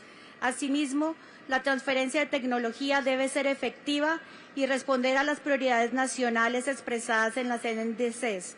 El Plan de Acción de Género representa una oportunidad crucial para fortalecer la participación plena y significativa de las mujeres en todos los niveles de la respuesta climática. Reafirmamos nuestro compromiso para trabajar constructivamente con todas las partes, con un espíritu de cooperación y de justicia. Gracias, señor presidente. Thank you, Colombia. We now have, now let me take back the floor now to the substitute chair to continue.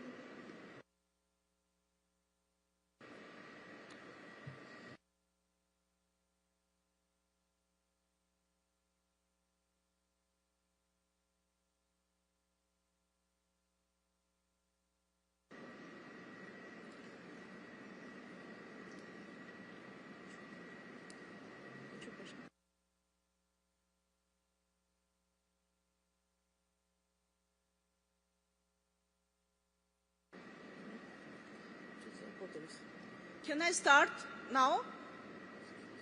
Okay. Hold on. We are trying to clarify something here.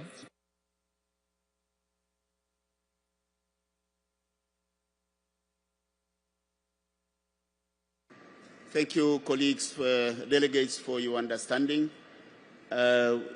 Substitute Chair, you have to bear with me. I still have one group which needs to make a statement, and this is Honduras on behalf of the Coalition of Rainforest Nations. I think this was missed out. So let me give the floor to Honduras, please. 5 minutes.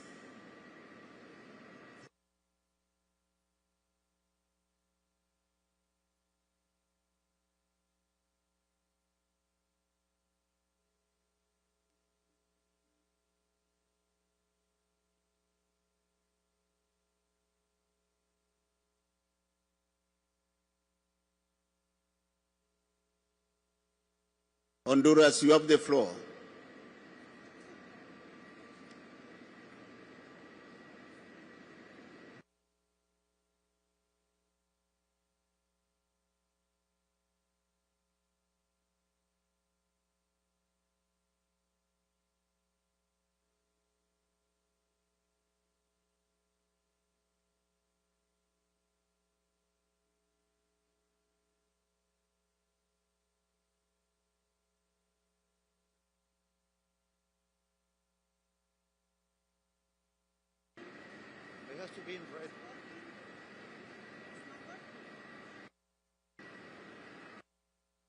Okay, as they fix I think they have a technical problem, so Substitute Chair, you can continue with parties, then we come back to Honduras once they have fixed the problem. Substitute Chair, please, you can continue. Thank you, President. We'll now continue with individual parties. I'll give the floor to Kyrgyzstan, and you start over or again. You have 3 minutes.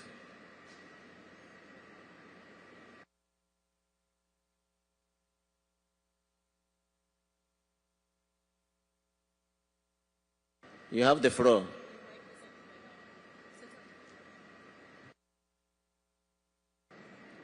Okay. Thank you, Chair.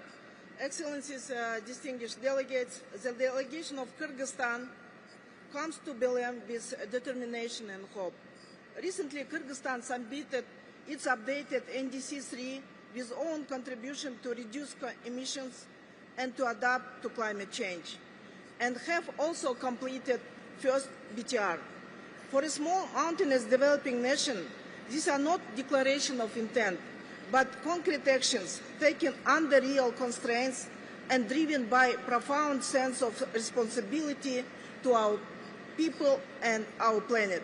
Therefore, we are glad to announce that on Sunday, during informal consultation on the adoption of the COP30 agenda, we agreed to have presidency consultations on mountains. We invite all stakeholders to participate in these meaningful consultations. For us, this is a pivotal moment when the world can finally recognize what mountain nations, which are most vulnerable to climate change, have long understood: that the degradation of mountain ecosystems, the melting of glaciers, the driving of rivers, the loss of forests and pastures, and the growing threats of landslides and water scarcity endanger not only to mountain communities, but hundreds of millions of people worldwide. In addressing such challenges, Kyrgyzstan initiated the Declaration on Climate Change, Mountains and Glaciers, which was endorsed by 21 countries at COP29. Today, at COP30, we warmly invite more nations to join to this declaration, reaffirming that the protection of mountains is a shared global cause.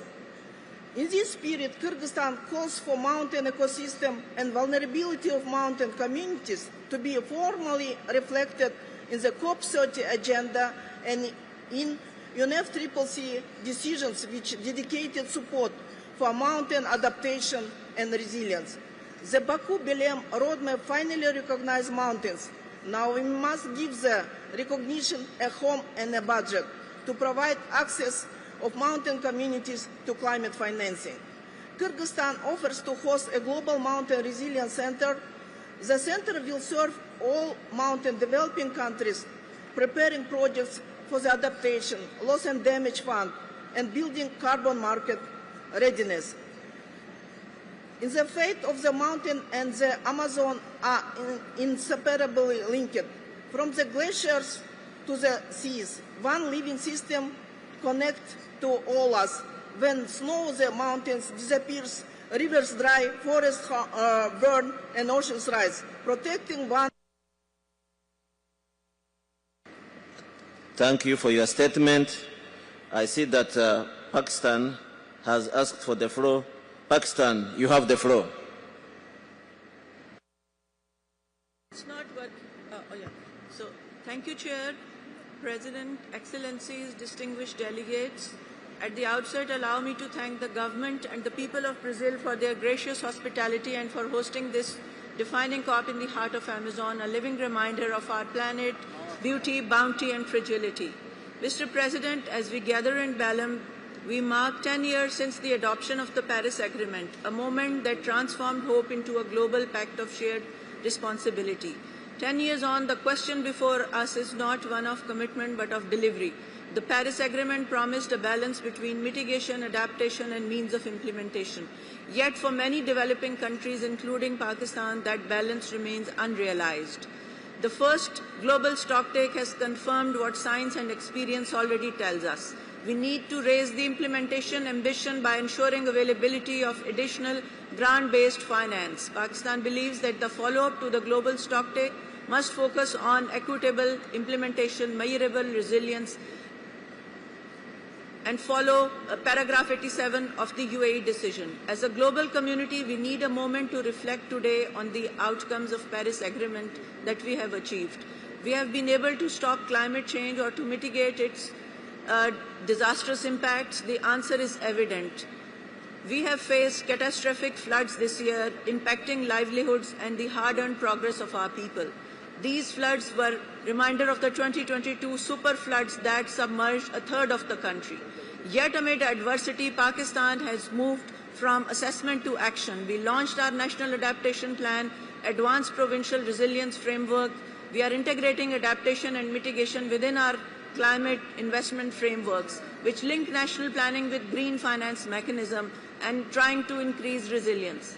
While we are paying the price for a crisis we did not create, Pakistan is also proving itself to be a leader in climate change. Chair, we would like to highlight that finance is not an act of generosity but a fulcrum of implementation. Article 9.1 of the Paris Agreement is a legal obligation of developed countries. We call for a dedicated space to review it. The fund for responding to loss and damage was a victory in Egypt, Sharm el-Sheikh, but we still have promises not fulfilled. Adaptation is not a supplementary theme. It is lifetime, and it must become equal to mitigation. Technology is the bridge between ambition and action, and the adequate emphasis needs to be placed on it.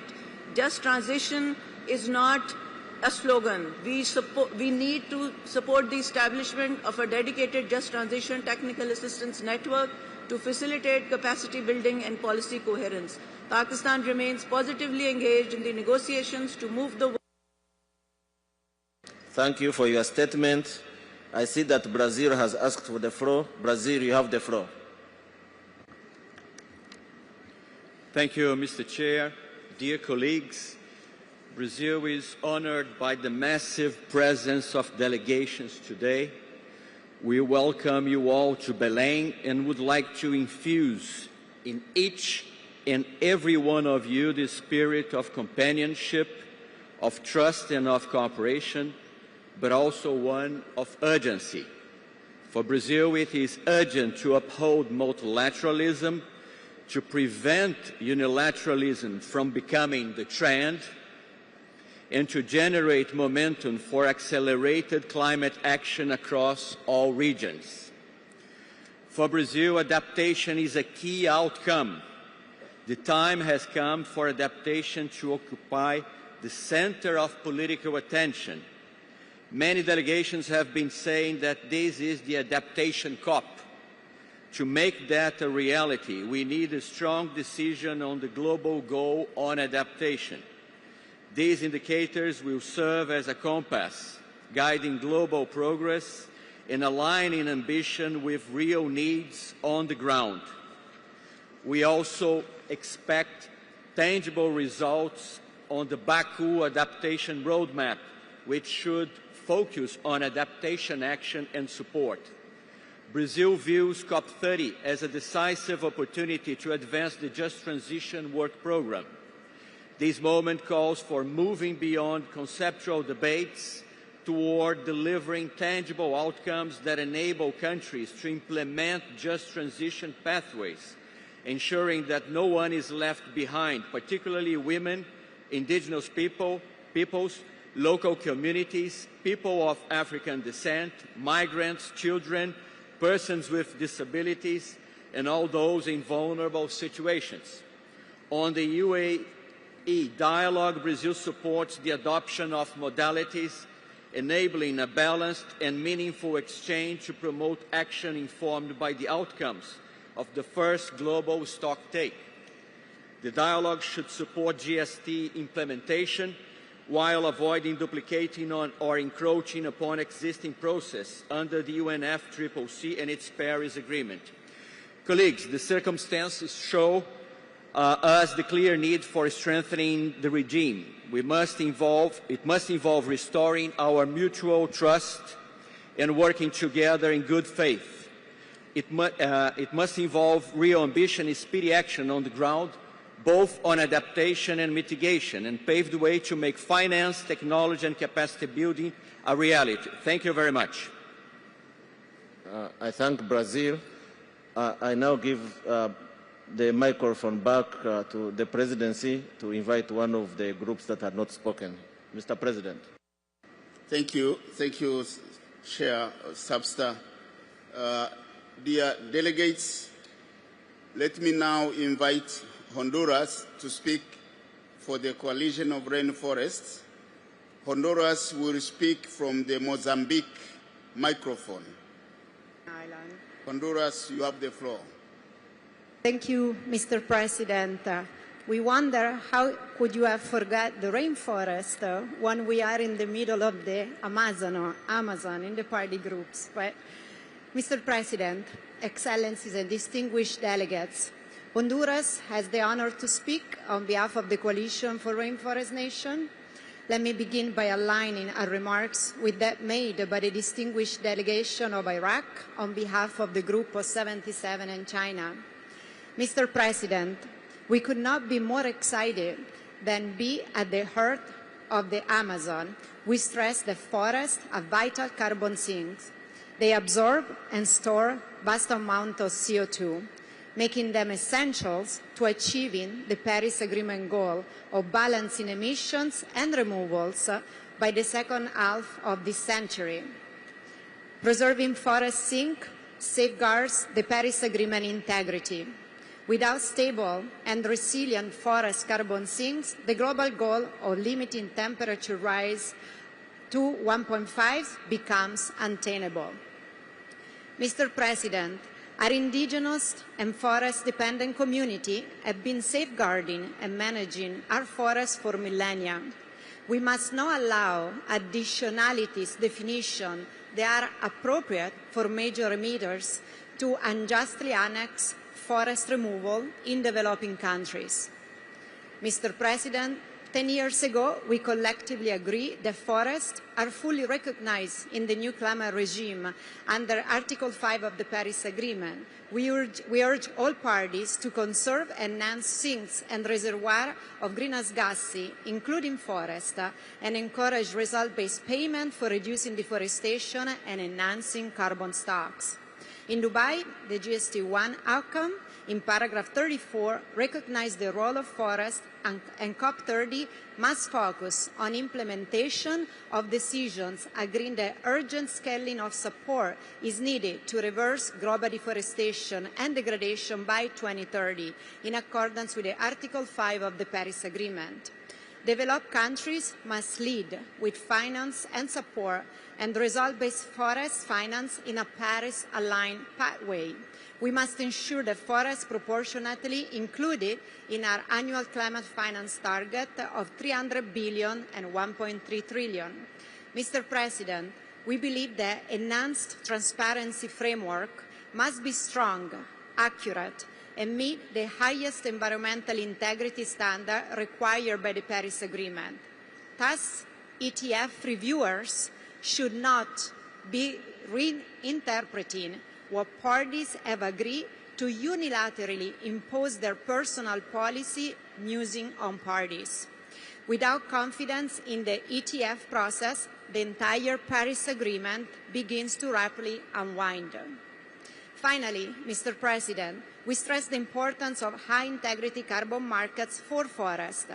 National scale, UNFCCC REDD+ eliminates the risk of displacement of emissions and reduces permanence risks. The same is true for all other sectors. Article 5.2 and 6.2 verified UNFCCC REDD+ ITMO from rainforest country can provide the highest integrity, and they are required if we are to meet our global climate goals. This is a unique opportunity for corporate clients with net zero strategies to source high-quality Paris Agreement verified sovereign-level ITMOs, though an international recognized system with standardized rules and robust accounting mechanism. In closing, we would like to state that once again our coalition is ready and determined to continue our journey together and stay by your side. We must implement the Paris Agreement to reach the 1.5 goal. Thank you, Mr. President. Thank you very much, Honduras. Speaking on behalf of the Coalition of Rainforest. Now I'll give back the floor to the SABSA chair to continue with the national statements. Thank you, Mr. President. Before I give the floor to the next speaker, I want to apologize about the technical issues we're having on the system. We're trying to sort them out. You'll bear with us. I see that Nepal has asked for the floor. Nepal, you have the floor. Chair, Co-Presidency, SBCS, Executive Secretary, distinguished delegates, Nepal has the honor to deliver this statement on behalf of Bangladesh, Bhutan and Nepal. We would like to align ourselves with the statement delivered by G77 and China. We extend our sincere gratitude to Ambassador Andrew Correa Dulago and COP30 presidency team for warm hospitality extended to us and leadership here in the Belém. Our three countries are united by the shared geography, deep interconnected climate vulnerability and strong commitment to sustainable development. Despite contributing least to the global emissions, we continue to demonstrate high climate ambitions. At the same time, we are among those most affected by the climate change with limited capacity to respond. We three countries are constantly moving forward as Bhutan has already graduated from the LDC status while Bangladesh and Nepal are in the process of graduation.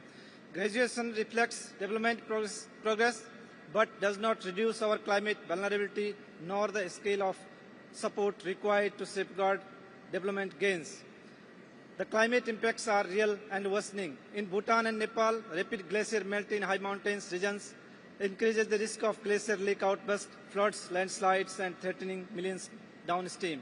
In Bangladesh, sea level rise, coastal erosion, and saltwater intrusion endanger lives, livelihoods, and ecosystems.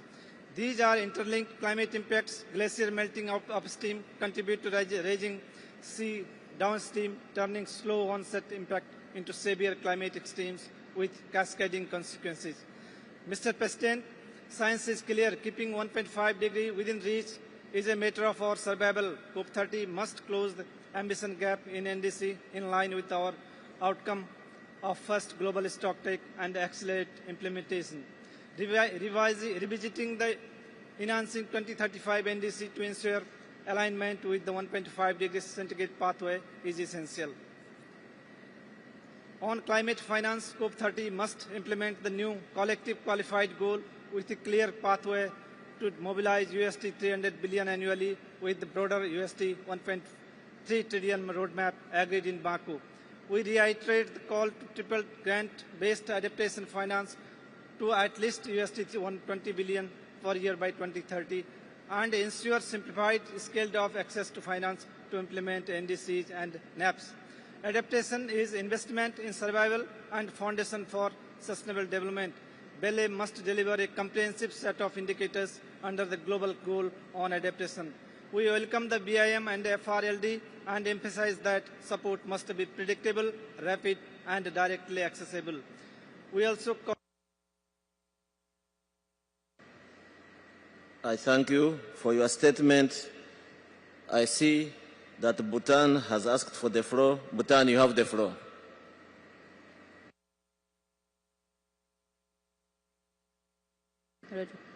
Chair, COP Presidency, SB Chairs, Executive Secretary, distinguished delegates.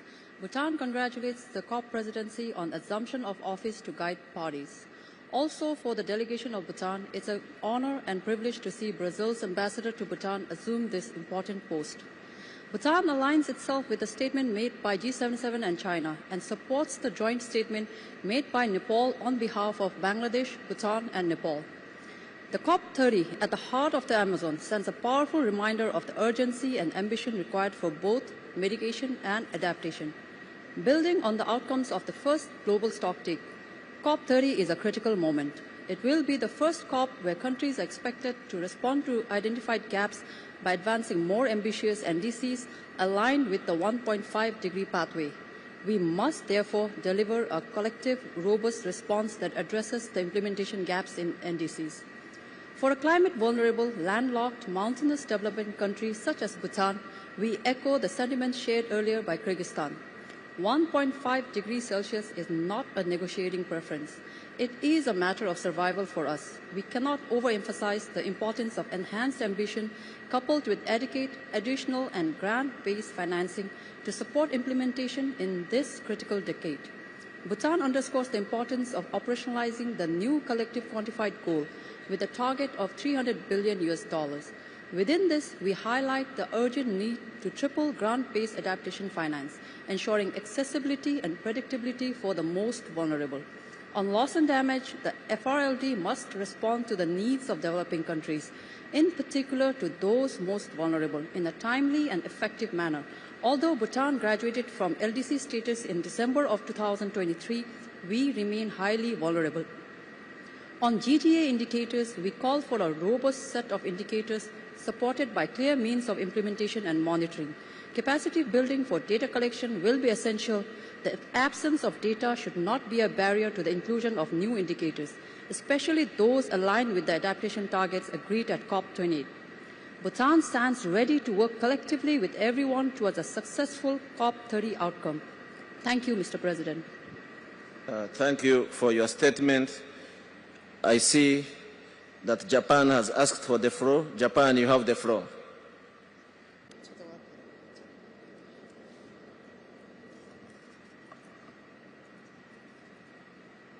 Thank you very much, Chair.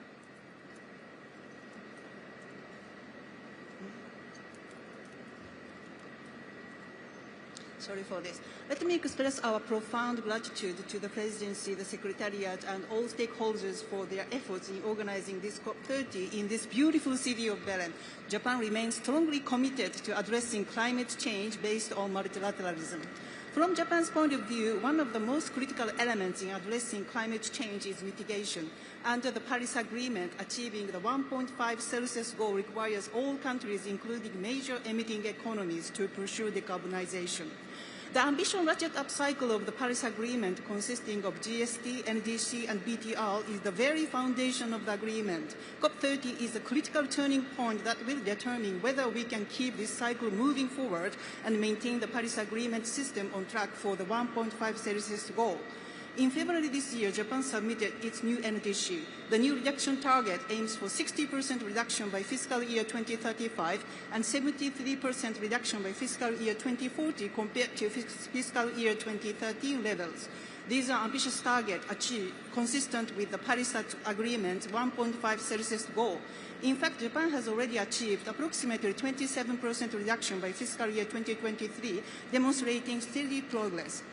We urge parties that have not yet submitted NDCs to submit NDCs with the highest possible ambition as soon as possible. During this COP30, we should review the NDC synthesis report to assess our current position relative to the 1.5 Celsius goal and discuss pathways to achieve it. It is also crucial to discuss the implementation state of play of NDCs globally. Based on the BTR synthesis report, building on this, we wish to deliver a strong political message on mitigation. Enhancing efforts in adaptation sector is also critical. Japan has rich and extensive expertise in disaster prevention, including weather-related disasters, which we believe can be valuable and utilized by other countries. We wish to contribute in discussion in the adaptation sector and to share such expertise. Regarding climate finance, Japan remains required to prepare to provide funding as a developed country. However, as stated in the NCQZ decision, meeting developing countries' climate finance needs, whether for mitigation or adaptation, requires not only public funding from developed countries, but also support from capable non-developed countries and the mobilization of private finance. Thank you. I thank you for your statement. I see that Ethiopia has asked for the floor. Ethiopia, you have the floor.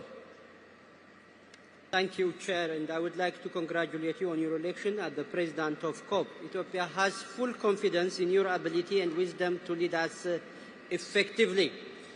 We would also like to align our statement with the statements delivered by G77 in China, the African Group, and LDCs. We do believe that the COP30 is an important moment to accelerate implementation. Mr. President, my delegation would like to express its profound gratitude and appreciation to the African Group for endorsing Ethiopia's bid to host COP32 in Addis Ababa. We are deeply grateful for the trust and confidence bestowed on Ethiopian people and government.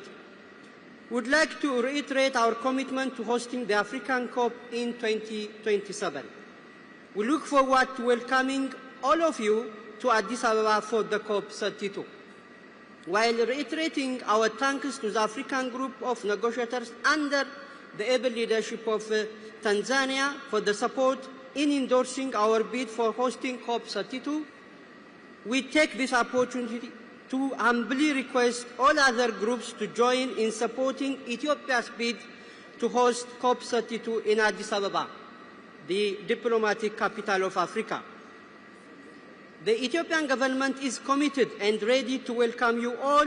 We are making initial preparations both on the technical and logistics fronts, drawing on our experience of hosting international forums, ensuring we leave no one behind and every voice will be fully represented through an inclusive process. And we would rely on parties towards successfully delivering an outcome that places our world on a better track on climate action. COP32 will play a major role in guiding climate action in this critical decade. In addition, we welcome all of you to contribute for the success of COP30 that we believe will lead for a successful COP32. I thank you very much, Mr. President. Thank you, Ethiopia. I now see that Burkina Faso has asked for the floor. Burkina Faso, you have the floor. Merci, Monsieur le Président de la COP. Distingués délégués, le Burkina Faso félicite la République d'Azerbaïdjan pour sa présidence de la COP 29, qui a tracé le chemin de l'espoir, de la vérité et de l'action vers Belém. Le Burkina Faso félicite également et s'engage à accompagner le Brésil pour son mandat à la présidence de la COP 30 qui se tient au cœur de l'Amazonie. Merci au peuple hospitalier du Brésil pour toutes les commodités accordées à notre délégation. Monsieur le Président, le Burkina Faso est parfaitement en accord avec les déclarations faites par les présidents du G77 et la Chine, du groupe Afrique et des pays les moins avancés. Le Burkina Faso a beaucoup d'attentes à cette 30e COP, qui doit être une conférence de mise en œuvre des actions climatiques et non une conférence de discours et de belles paroles. Le Burkina Faso espère voir les résultats concrets en matière d'adaptation qui est sa préoccupation prioritaire. Des indicateurs de l'objectif global de l'adaptation clairement identifiés et définis et un soutien tangible pour la mise en œuvre des plans nationaux d'adaptation. Tout ceci ne peut se réaliser sans des circonstances spécifiques pour l'Afrique et les PMA afin de faciliter l'accès aux moyens de mise en œuvre que sont le renforcement des capacités, le développement et le transfert de technologies et bien entendu le financement climatique suffisant et accessible. Le fonds d'adaptation, le fonds vert pour le climat, le fonds pour l'environnement mondial, tel que défini jusque-là, peinent à relever les défis de la mise en œuvre des actions climatiques. C'est pourquoi, convaincus que nos communautés subissent de lourdes pertes, en tant en vie qu'en matériel, chaque année, nous espérons que cette conférence des parties permettra de passer à la mise en œuvre du fonds pour les pertes et préjudices avec des actions palpables et concrètes sur le terrain. Merci, Monsieur le Président. I thank you for your statement. I see Kenya has asked for the floor. Kenya, you have the floor.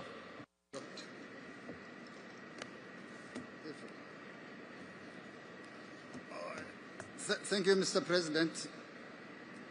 Mr. President, the Republic of Kenya congratulates you on assuming the vital role. We join others in commending you and the people of Brazil for your warm hospitality. We remain available to support you and the work of this all parties towards successful COP30 here in Belém. The Republic of Kenya associates itself with the statements made by the Group of 77 and China and the African Group. Mr. President, COP30 convenes at a critical juncture when multilateralism faces unprecedented threats. This conference must demonstrate our collective commitment to drive enhanced climate action. The Paris rulebook is complete. What remains outstanding are the commitments towards operationalizing the objectives of the Convention and the Paris Agreement through enhanced implementation. Mr. President, means of implementation are the key enablers of enhanced action and ambition. It is therefore critical that we build on the Baku outcome, particularly the new collective quantified goal of 1.3 trillion annually. We invite you and the COP29 presidency to present the NCQG report to a ministerial plenary for substantive engagement with its content. This should be followed by a ministerial prayer to conduct consultations with a view to calling countries and institutions identified in part 3 of the report to action on the 15 short-term priority measures. Mr. President, following the Second African Climate Summit held in Ethiopia, African leaders made an unequivocal call for reflection on the Glasgow commitment to double adaptation finance by 2025. The summit further called for tripling adaptation finance beyond 2025. In your informal consultation process, it is critical to create space for mutual accountability and commitment to advance adaptation finance towards a needs-based regime that reflects Africa's adaptation costs estimated at $50 billion annually. We welcome the work of the experts who developed the global goal on adaptation indicators, and we look forward to their consideration during this session. However, we remain concerned that means of implementation indicators are presented as options, while some indicators that contradict the principles of the Convention and the Paris Agreement are reflected as fixed. Mr. President, we look forward to your informal consultations on Article 9.1, unilateral measures, the response to NDC synthesis report and the biannual transparency report. We joined consensus to begin with these 4 issues, trusting this will not be an exclusive list, but rather a platform for considering other important yet orphaned issues. We will engage constructively and look forward to a decision covering NCPG operationalization and adaptation finance scaling as indicated above. I thank you for your statement. I see that Iraq has asked for the floor. Iraq, you have the floor. شكرا سيد الرئيس. السيد الرئيس، أصحاب المعالي والسعادة، الحضور الكرام، يشرفني أن أتحدث باسم جمهورية العراق في هذا المؤتمر، ونتقدم بجزيل الشكر والتقدير للبرازيل لتنظيم هذا المؤتمر المهم الذي يأتي في مرحلة مفصلية تتطلب منا جميعا تعزيز العمل المشترك لتنفيذ اتفاق باريس وتحقيق أهدافها بطريقة عادلة ومتوازنة. لا يزال العراق شأنه وشأن العديد من الدول النامية يواجه تحديات متزايدة نتيجة آثار التغيرات المناخية التي تمتد إلى موارده المائية والأمن الغذائي والصحة والبنية التحتية والتراث ومختلف مفاصل الحياة. ومع ذلك فإن العراق ملتزم بالمضي في مسار التحول نحو الاقتصاد المستدام ومنخفض الانبعاثات وبما ينسجم مع ظروفنا الوطنية وقدراتنا المتاحة. السيد الرئيس، يعتمد نجاح العمل المناخي على توفير الدعم المالي والفني والتقني للدول النامية، ومن هذا المنبر يود العراق التأكيد على ما يلي: ضرورة الالتزام بمادة اتفاقية إطارية خصوصا المسؤولية المشتركة ولكن المتباينة والإنصاف واحترام الظروف الوطنية، ونؤكد على أن قضايا التغير المناخي يجب أن تناقش تحت مظلة الاتفاقية الإطارية حصرا مع رفض أي إجراءات أحادية الجانب تتخذها البلدان خارج مبادئ الاتفاقية. أهمية تمويل التكيف وزيادة حصته بشكل كبير وضمان سهولة الوصول إليه ودعمه للدول الأكثر هشاشة، فالتكيف ليس خيارا بل ضرورة وجودية بالنسبة لبلداننا. الحاجة الملحة لتنفيذ الالتزامات السابقة بما في ذلك الوفاء بهدف التمويل السنوي البالغ 100 مليار دولار ووضع مسار واضح وطموح لتمويل ما بعد 2025. تعزيز التكنولوجيا وبناء القدرات وضمان عدم فرض أي عوائق تجارية أو شروط تمس حقوق الدول النامية في الحصول على التقنيات اللازمة لتنفيذ التزاماتها. دعم آليات الخسائر والأضرار كاستجابة عادلة للتأثيرات المتزايدة لتغير المناخ وضمان تشغيل الصندوق الخسائر والأضرار وتيسير الوصول إليه بشكل فعال ومنصف. العمل على تحقيق العدالة المناخية والانتقال العادل بالطاقة ونقل التكنولوجيا. السيد الرئيس، لقد صادق العراق مؤخرا على وثيقة الNDC بعد عملية تشاركية واسعة، ويمثل ذلك خطوة مهمة نحو تنفيذ التزاماتنا، لكنه يتطلب تمويل حقيقي يمكننا من خلاله ترجمة هذه الالتزامات إلى واقع. كذلك قدم العراق تقرير الشفافية الBTR كونها أداة رئيسية لإظهار التقدم المحرز في قضايا مهمة في تغير المناخ وتعزيز الثقة والمصداقية وتسهيل اتخاذ القرارات والخطط المستقبليه. ويدعو العراق أن تكون مخرجات كوب 30 عملية ومركزة إلى التنفيذ وأن تراعي أولويات الدول النامية وتضمن التكامل بين التخفيف والتكيف بما يمنح شعوبنا القدرة على تحقيق التنمية المستدامة دون تأثير طموحاتها المناخية. أخيرا، نؤكد أن مواجهة التغير المناخي ليس مسؤولية بيئية فحسب بل مسؤولية إنسانية وأخلاقية مشتركة، والعراق يقف اليوم معكم بروح التعاون والشراكة، أملا أن تكون هذه القمة نحو نقطة تحول نحو مستقبل أكثر أمان.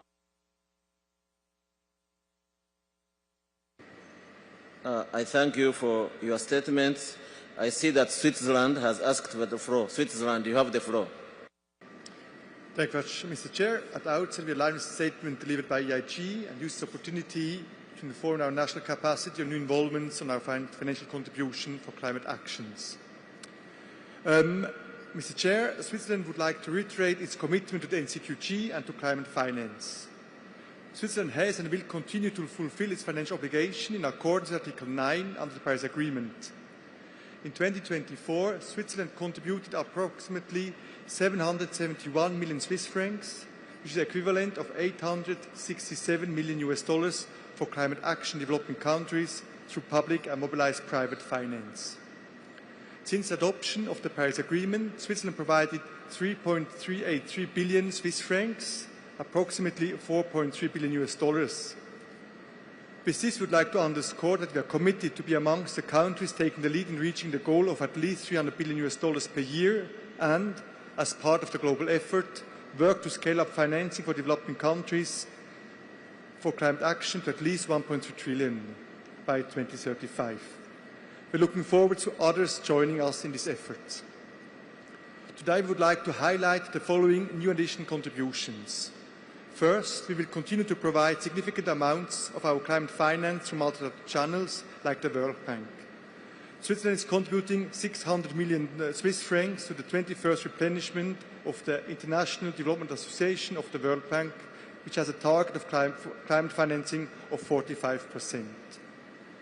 In adaptation, Switzerland pledges 17 million Swiss francs in total, including 15 million to the Global Facility for Disaster Reduction and Recovery. On loss and damage, Switzerland will make a new and additional contribution of 1 million Swiss francs to the Santiago network for the next years. This shows that we believe and are confident in the network's growing capacity to provide timely and demand-driven support. On mitigation, we will contribute 12 million Swiss francs. On forest, is pledging totally 15 million Swiss francs, including 5 million for the Amazon Fund. We stand to work together for ambitious climate action, and we look forward to others to joining us in this effort. Thank you. Thank you for your statement. I see Philippines has asked for the floor. Philippines, you have the floor. Thank you, Mr. Chair. Excellencies, colleagues, in the interest of time, I will deliver an abridged statement, the full version of which will be submitted in writing. While much shorter, my countrymen and I hope the statement captures in full the dire state of affairs we are in and the urgent need to collectively do better and do things, finally, of consequence. A decade after the Paris Agreement, we meet at a defining moment. The world is not on track to keep 1.5 alive, a red line for humanity that we are dangerously close to crossing. For the vulnerable, this is not about numbers. It is about futures lost and lives disrupted. The Philippines knows this reality. In just 1 week, 2 severe tropical cyclones struck, killing hundreds, destroying homes, and crippling livelihoods. These are not isolated events. They mirror a global pattern of destruction and loss. Clearly, the suffering must stop. The path to 1.5 remains open, but only through a bold, credible, and united response. COP30 must be the delivery COP, where ambition is matched by implementation and pledges become progress. The Philippines' call is clear. Deliver transformative finance. Adopt a new collective quantified goal that mobilizes at least 1.3 trillion annually by 2035 as grants and concessional finance, not debt. Operationalize the Loss and Damage Fund and the Santiago network swiftly and at scale. Advance adaptation through nature-based solutions and science-based indicators under the UAE framework for global climate resilience. Implement Article 6 transparently and equitably with parties in the lead.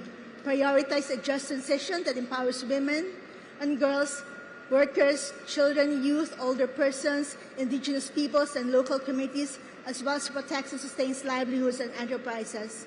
Finally, transparency frameworks that not only recognize progress, but also identify and address challenges we resolve.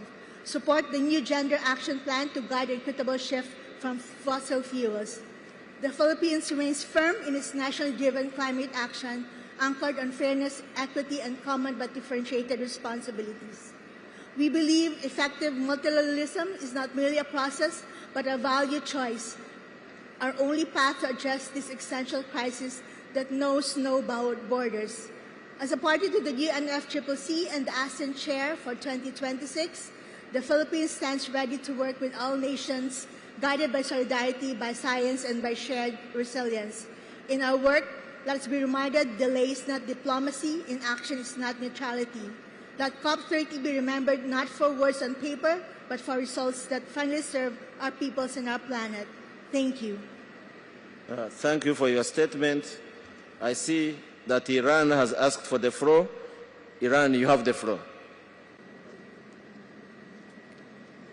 Thank you, Mr. President. At the outset, Islamic Republic of Iran expresses its sincere appreciation to the government and people of Brazil for hosting COP30 and the UNFCCC Secretariat for organizing this important meeting.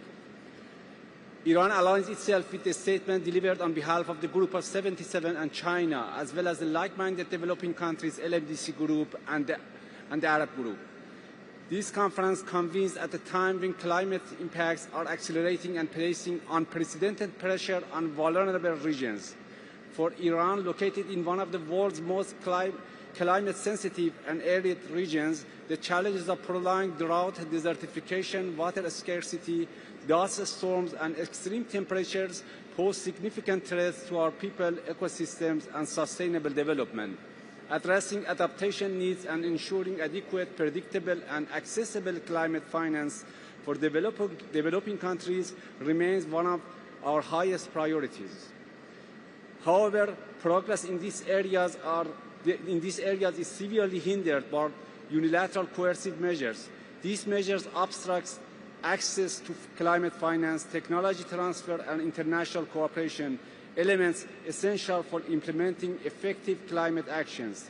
Such restrictions run counter to foundational principle of equity and common but differentiated responsibilities and respective capabilities, CBDR-RC. In this context, Iran appreciates the COP30 presidency consultation with parties on the proposed new agendas, and we emphasize the importance of fully and urgently recognizing and addressing the concerns of countries affected by UCMs and implementing the obligations of developing countries to provide financial support to address the developing country policies, needs, and proposed agendas in this regard. Ensuring that the agenda reflects these challenges is vital for enabling all parties to engage meaningfully and equitably in global climate efforts. Climate action must not be accompanied by politically motivated restrictions outside the UNFCCC mandate. The Islamic Republic of Iran reaffirms its readiness to work constructively with all parties toward a balanced, inclusive, and successful outcome at COP30. We stand prepared to cooperate across all pillars of climate actions, adaptation, mitigation, technology transfer, and capacity building within a fair and multilateral framework that strengthens trust and supports developing countries. Thank you. I thank you for your statement. I see that the state of Palestine has asked for the floor. Palestine, you have the floor. Thank you. شكرا سيد الرئيس. في البداية أود أن أشكر حكومة وشعب البرازيل على حسن الضيافة والاستقبال. واسمحوا لي أن أتوافق مع كلمة المجموعة العربية التي ألقتها مجموعة 77 والصين التي ألقتها جمهورية العراق الشقيق، والمجموعة العربية التي ألقتها المملكة العربية السعودية. سيد الرئيس، إن دولة فلسطين تعاني من آثار بيئية جمة وآثار تغير المناخ، بالإضافة إلى معاناة من حرب الإبادة. إن دولة فلسطين تؤكد حقها في الوصول إلى التمويل المناخي دون أي معيقات وخاصة السياسية منها، وتؤكد على أن هناك آثار سلبية للحرب والنزاعات على تغير المناخ وتفاقم التحديات، حيث ما شهدناه في غزة خلال الحرب وما نتج عنها كميات هائلة جدا من الانبعاثات تعادل ما أنتج من انبعاثات عشرات الدول. وهذه الانبعاثات لا تؤثر على فلسطين فحسب، وإنما تؤثر على العالم بأسره. من جهة أخرى، فإن دولة فلسطين تؤكد على أهمية زيادة التمويل وإعطاء الأولوية للتكيف مع آثار تغير المناخ، كونها دولة نامية، علما بأن دولة فلسطين دولة متأثرة ومن أكثر الدول المتأثرة بتغير المناخ وليست مسببة فيه. شكرا سيد الرئيس.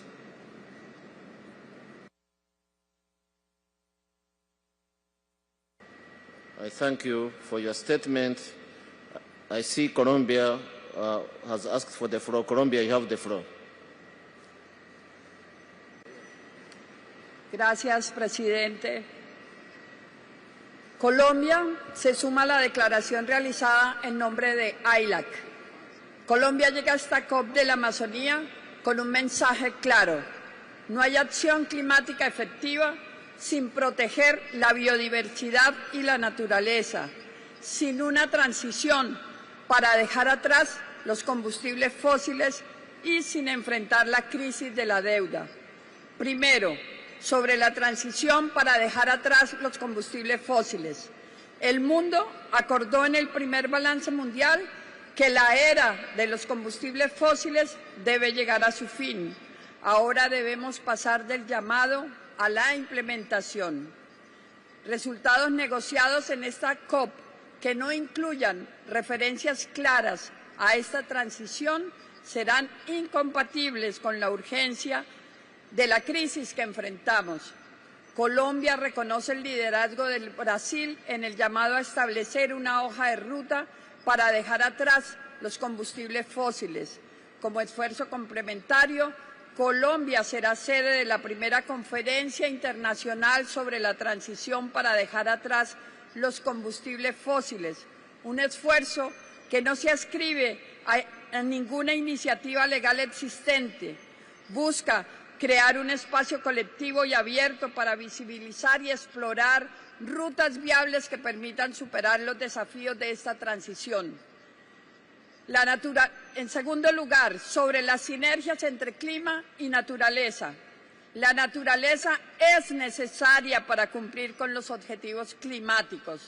Bajo el ítem de agenda, cooperación con otras organizaciones internacionales, Colombia propone establecer y mantener un espacio sustantivo dedicado a desarrollar recomendaciones para fortalecer la cooperación y sinergias entre los convenios de Río y otros acuerdos multilaterales para apoyar la implementación de la Convención y el Acuerdo de País. Tercero, sobre financiamiento. El peso de la deuda limita la acción climática en nuestra región.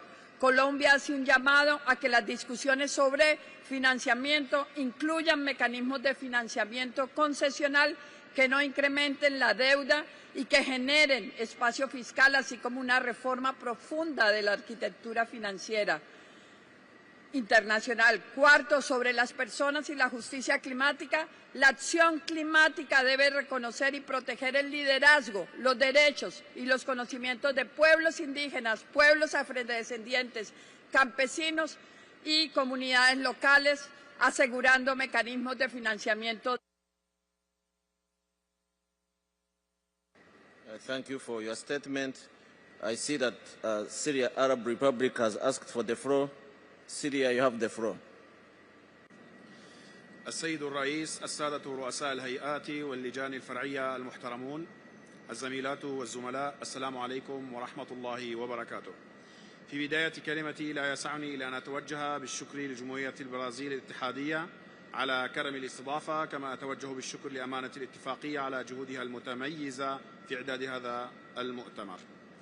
إن الجمهورية العربية السورية إذ تشارك في هذا المؤتمر العالمي تؤكد من جديد تمسكها بمبادئ اتفاقية الأمم المتحدة الإطارية بشأن تغير المناخ وكذلك اتفاق باريس. وانطلاقا من واقعنا كدولة تواجه تحديات استثنائية نتيجة التغير المناخي، فإننا نرى أن تحقيق التوازن بين مبادئ العدالة والمسؤوليات المشتركة لكن المتباينة يظل أساسا في تقدم جماعي. إننا نؤمن بأن مسار المفاوضات يجب أن يراعي الخصوصيات الوطنية ويرفض النماذج المفروضة ويتناسب مع الظروف والقدرات الوطنية لكل دولة، معترفا بالمسؤوليات التاريخية للدول المتقدمة في الانبعاثات.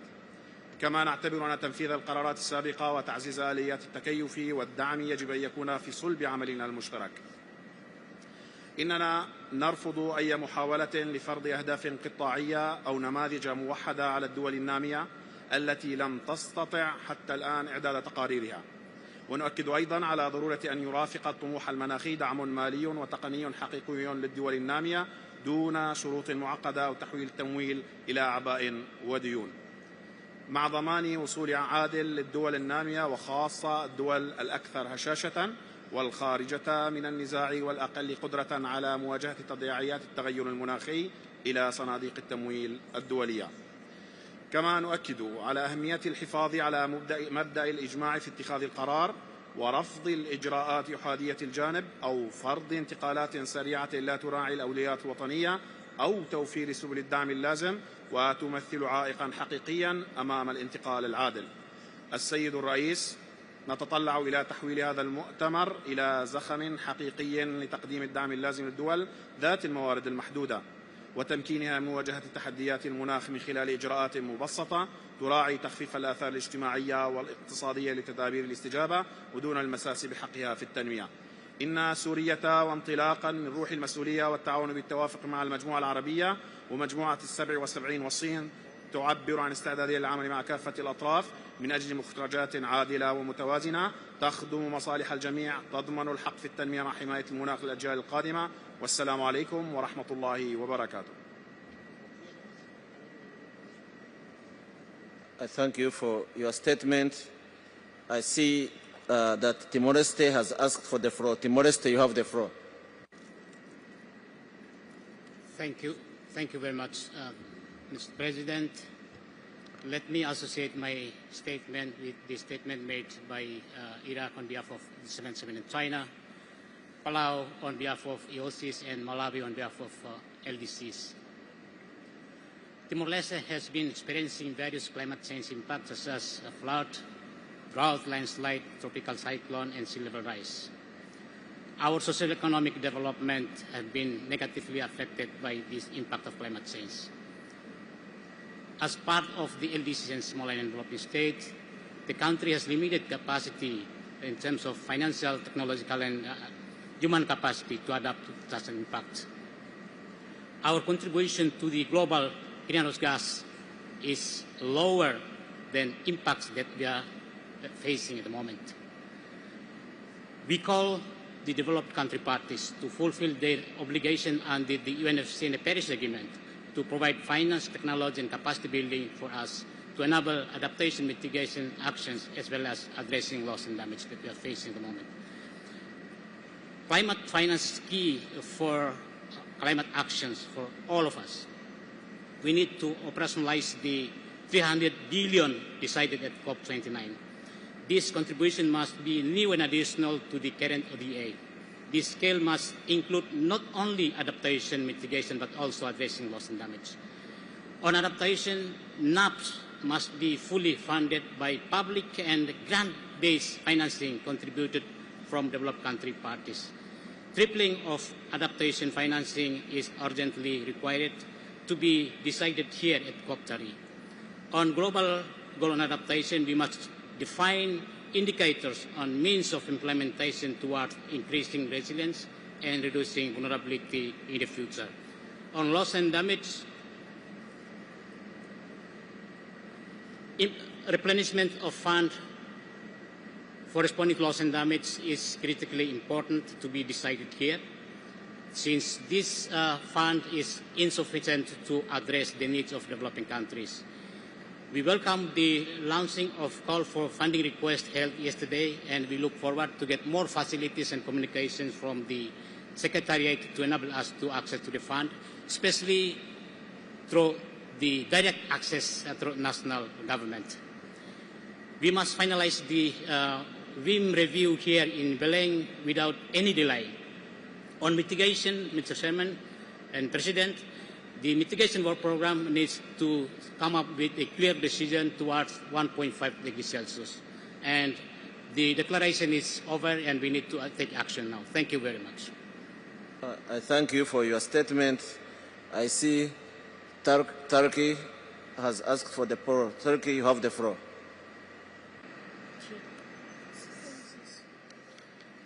Değerli Başkan, çok kıymetli katılımcılar, öncelikle Brezilya hükümetine ve milletine ev sahipliğinden dolayı teşekkür ediyorum. İklim değişikliğinin konuşulduğu bir dönemde değiliz. Artık hayatımızın her alanında hissettiğimiz ve bizzat olumsuz sonuçlarını yaşadığımız bir dönemdeyiz. Amazonlardan Afrika'ya, Afrika'dan Akdeniz'e, Akdeniz'den Pasifik'e uzanan ekolojik zincirin her halkasında iklim krizinin etkileri hissediliyor. Biz meseleleri bölgesel değil, küresel bir sorumluluk anlayışıyla odağımıza alıyoruz. İşte tam da bu yüzden Türkiye olarak COP31'e ev sahipliği yapma isteğimizi sürdürüyoruz. Biz yalnızca COP31'in ev sahipliğine talip değiliz. Kapsayıcı, yenilikçi ve adil bir iklim eylemi platformu olarak COP31'i yürütmek istiyoruz. Biz masada olmaktan öte sonuç üretmek için buradayız. Bildiğiniz üzere 2023 yılında yaşadığımız büyük depremlerin ardından sadece yıkılanı onarmadık. Afetlere ve iklim risklerine karşı dirençli kentler inşa ettik. Etmeye de devam ediyoruz. Her zorluğa daha çevreci ve iklim dostu şehirlere dönüşüm için bir araç olarak görüyoruz. Bu vizyon bugünkü tartışmalara da yön verebilecek bir inançtır. Kararlılığımız aynı güçle devam ediyor. Bu ortak vizyonu uygulamaya dönüştüren, tüm paydaşları sürece dahil eden bir COP düzenleme iradesidir. COP30'un açılışında bir araya gelirken ortak dileğimiz bu süreci sadece iyi niyetlerle değil, somut ve dengeli sonuçlarla tamamlamaktır. Türkiye olarak bu zirveden güçlü, adil ve uygulanabilir kararlarla çıkmak istiyoruz. Dünyanın dört bir yanında artan iklim etkileri bize bir gerçeği hatırlatıyor. Artık hedefler değil, uygulama konuşulmalı diyoruz. İklim finansmanı, teknoloji paylaşımı ve kapasite geliştirme mekanizmalarının güçlendirilmesi, iklim eyleminin uygulanması ve Paris Anlaşması'nın hedefine ulaşmasında oldukça önemli uygulama araçlarıdır. Gelin bu süreci birlikte sahiplenelim ve COP30'u sadece toplantı değil, gerçek bir dönüm noktası haline getirelim. Son olarak Etiyopya'yı da COP32 ev sahipliği için tebrik ediyorum, teşekkür ediyorum. I thank you for your statement. I see that Uruguay has asked for the floor. Uruguay, you have the floor.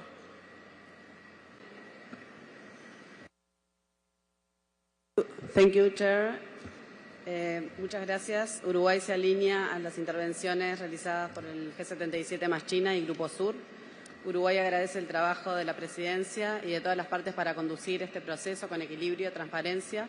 Nos presentamos como un país que ha demostrado una ambición climática estructural con una matriz eléctrica compuesta en un 97% por fuentes renovables y una de las transiciones energéticas más profundas del mundo, pero también como un país altamente vulnerable a los impactos del cambio climático. Sequías prolongadas, eventos extremos, pérdida de biodiversidad afectan nuestra economía, nuestras comunidades y nuestros ecosistemas. Por eso, para Uruguay, la adaptación no es una opción, es una necesidad existencial. En este sentido, consideramos que uno de los principales resultados de esta COP debe ser sobre el marco de Emiratos Árabes Unidos sobre resiliencia climática global relativo al Objetivo Mundial de Adaptación, GGA, mediante la adopción de los indicadores y el trabajo adicional para garantizar su implementación rápida y efectiva. Necesitamos un marco técnico y político robusto con un número manejable de indicadores globales que permitan evaluar el progreso colectivo de manera objetiva, sin perder de vista las circunstancias nacionales. Estos indicadores deben reflejar no solo los resultados en resiliencia y reducción de vulnerabilidades, sino también los medios de implementación, porque la adaptación sin apoyo es limitada.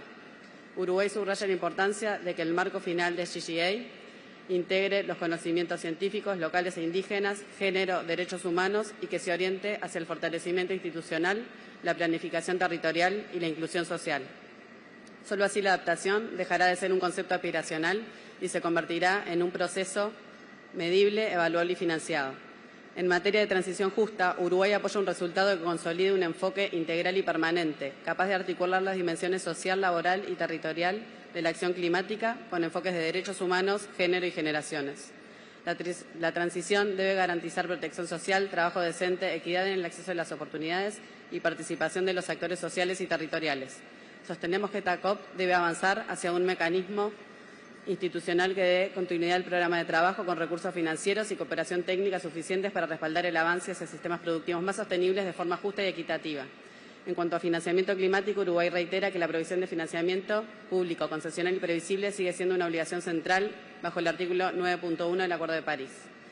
Sostenemos también la importancia de lograr en Belén una actualización del pacto de al menos triplicar la meta de duplicar los flujos de financiamiento de adaptación a partir de 2025. Uruguay reafirma que cumplir los compromisos asumidos es la base sobre la cual se construye la confianza multilateral. Finalmente, Uruguay subraya que esta COP debe adoptar el nuevo plan de acción en género, integrar la igualdad de género y los derechos humanos en todas las áreas del trabajo en cambio climático. No es un gesto simbólico, es una condición de eficiencia, transparencia y legitimidad. Uruguay reafirma su compromiso en la acción climática de ser basada en la ciencia, la equidad y la cooperación.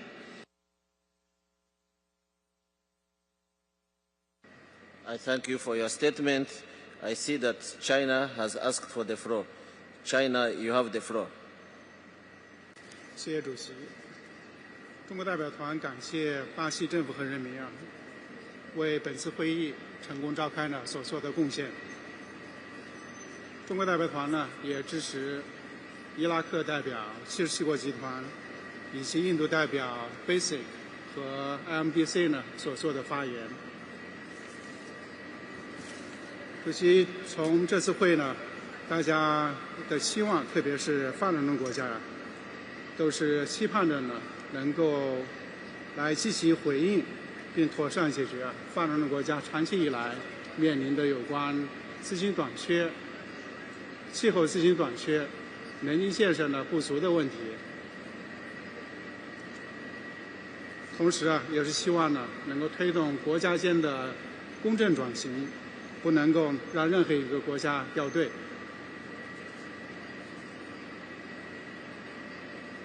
同时也解决发展中国家目前面临的有关单边措施、贸易保护主义的这些新的问题。希望能够为所有的缔约方，尤其是发展中国家全球南方为全面推动巴黎协定的履行，来营造一个良好的外部环境。中国代表团将落实好习近平主席提出的全球治理倡议，特别是在2次气候峰会上所做的重要发言，来与各方一道，展现出积极建设性，全力支持大会主席国和工业秘书处按照公开透明、广泛参与、缔约方驱动、协商一致的要求，来推动贝伦大会取得成功。谢谢主席。Thank you for your statement. I will now invite oral reports from UN and other intergovernmental organizations. Please keep your interventions to 2 minutes. I would like to invite Abdallah Moskit from the Secretariat of the Intergovernmental Panel on Climate Change, IPCC, to provide a statement.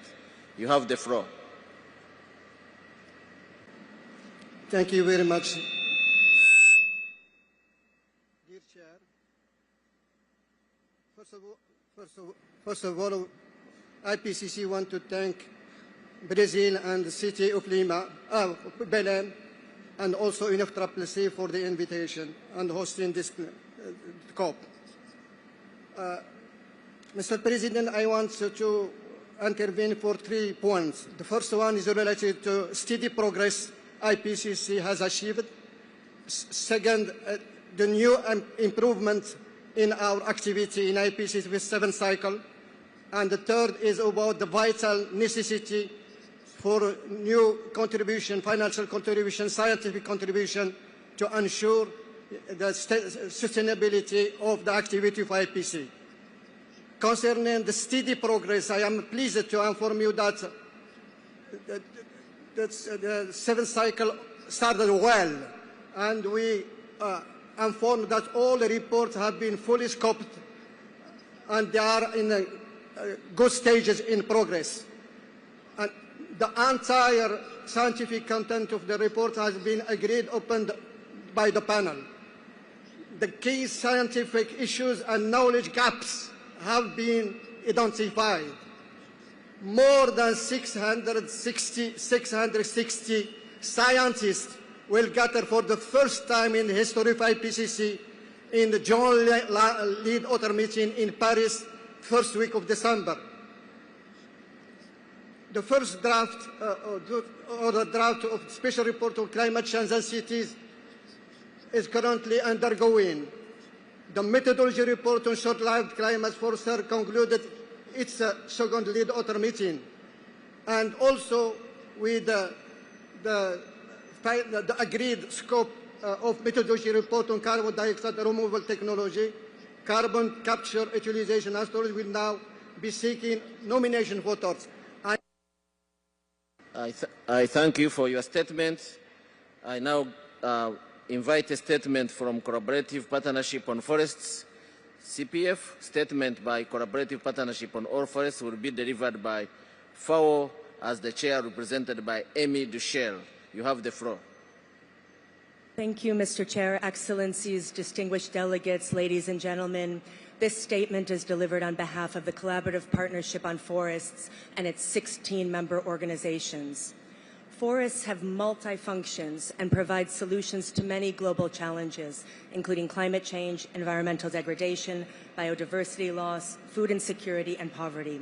As emphasized in the first global stocktake of the Paris Agreement, greater efforts must be made to halt and reverse deforestation and forest degradation by 2030 and increase forest area worldwide if we are to achieve the 2030 global forest-related goals and targets.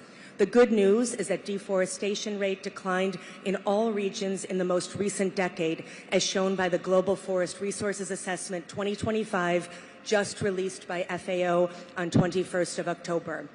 But at 10.9 million hectares of forests lost per year, including an estimated 1.61 million hectares of irreplaceable primary forests, the rate is still far too high. Wildfires, pests, disease, and extreme weather are also damaging about 170 million hectares of forests annually.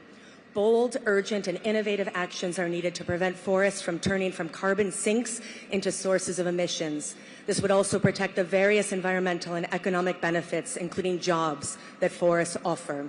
In this context, the CPF welcomes the strategic emphasis of COP30 and the COP30 presidency on forests, including the Tropical Forest Forever facility and the call to action on integrated fire management and wildfire resilience. The CPF stands ready to support parties and work with all stakeholders, including Indigenous peoples, local communities, youth, and women in their efforts to achieve forest and climate goals. Thank you. I thank you for your statement.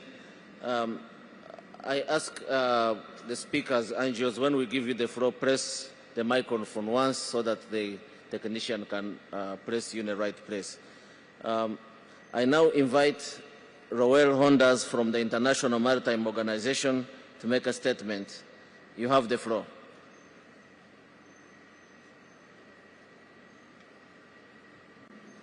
Chair, let me firstly congratulate the Brazilian presidency and the entire UNFCCC Secretariat for the successful organization of this COP. In 2023, IMO member states unanimously adopted IMO's strategy on the reduction of greenhouse gas emissions from ships, shaping international cooperation to decarbonize shipping and laying out a pathway towards net zero emissions to be achieved by or around 2050.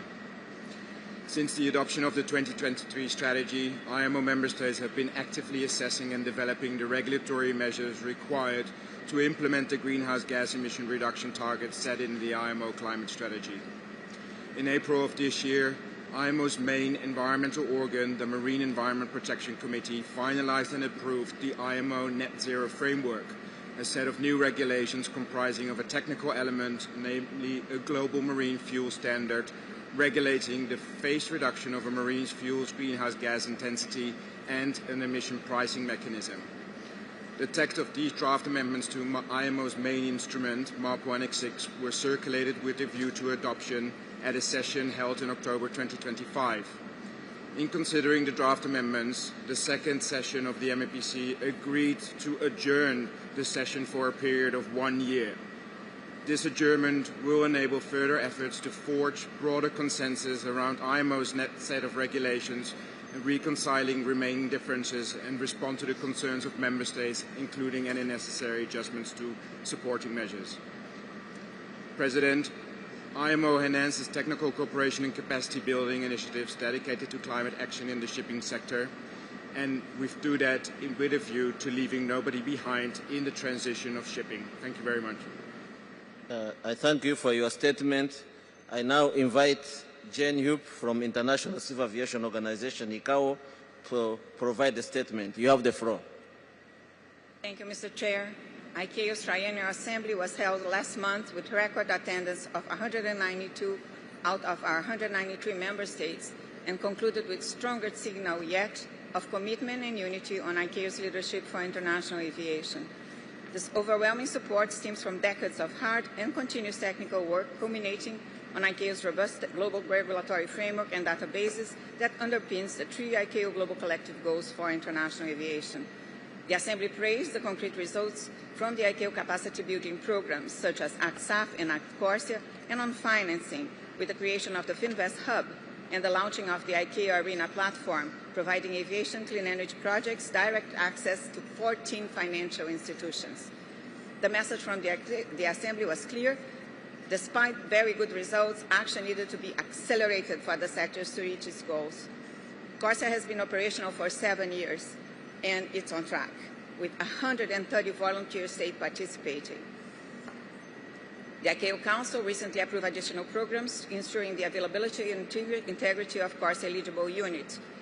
ICAO calls on governments to issue letters of authorization to facilitate access to CORSIA-eligible emission units by airport operators.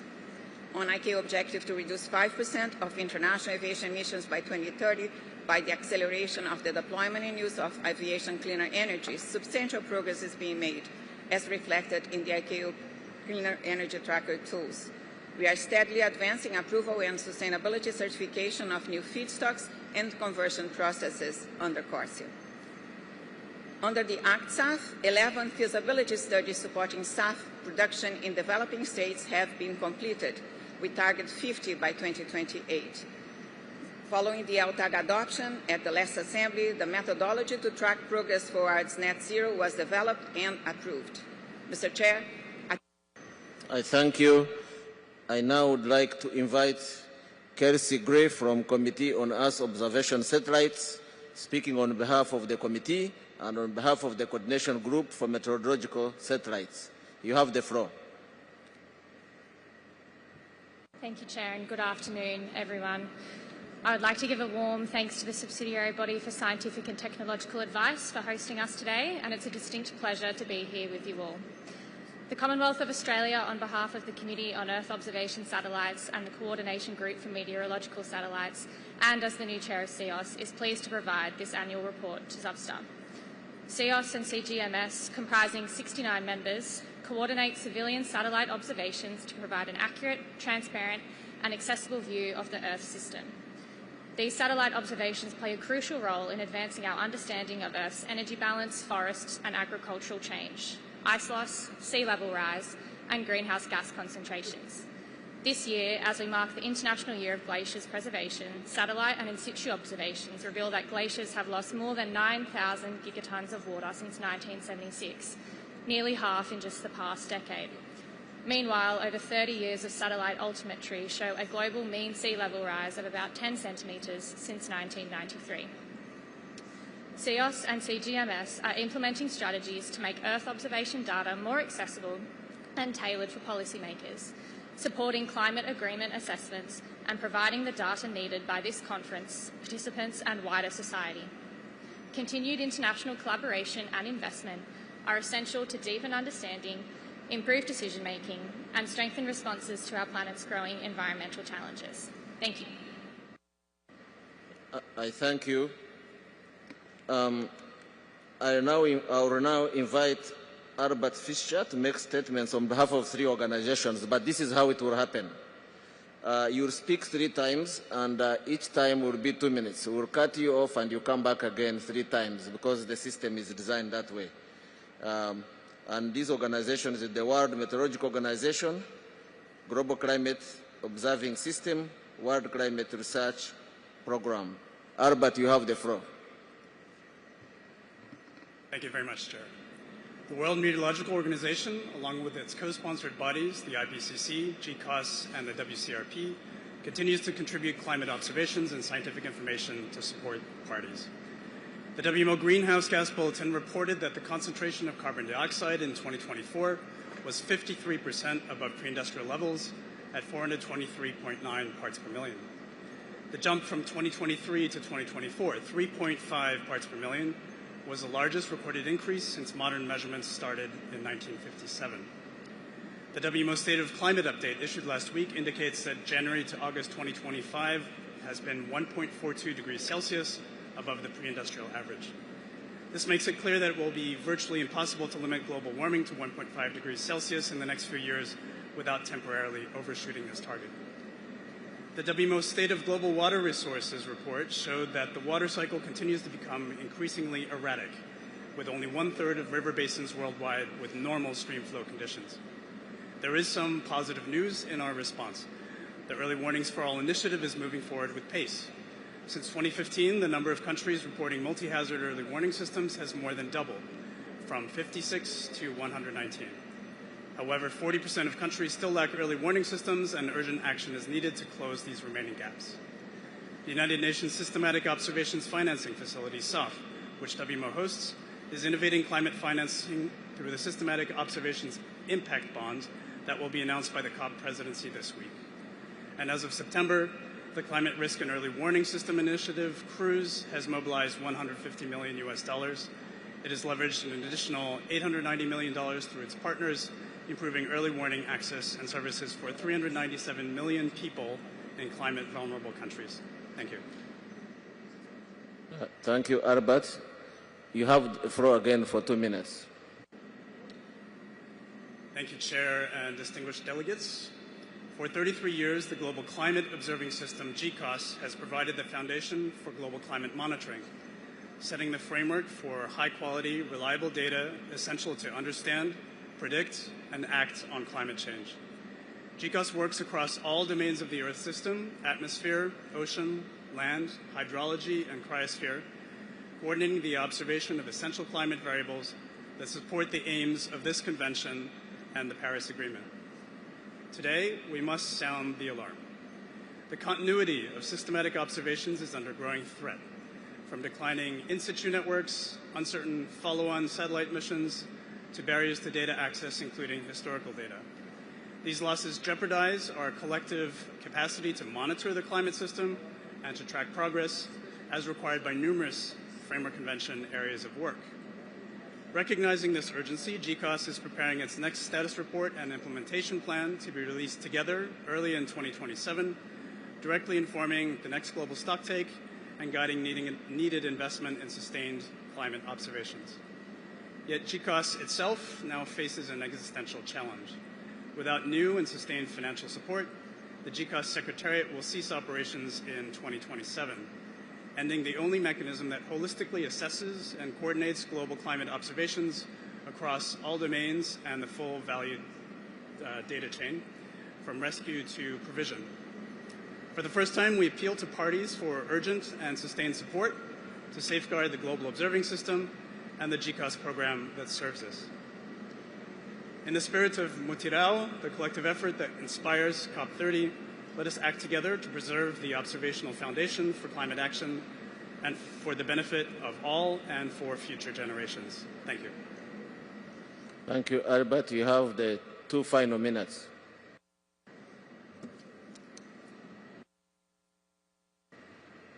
You have the floor, Albert.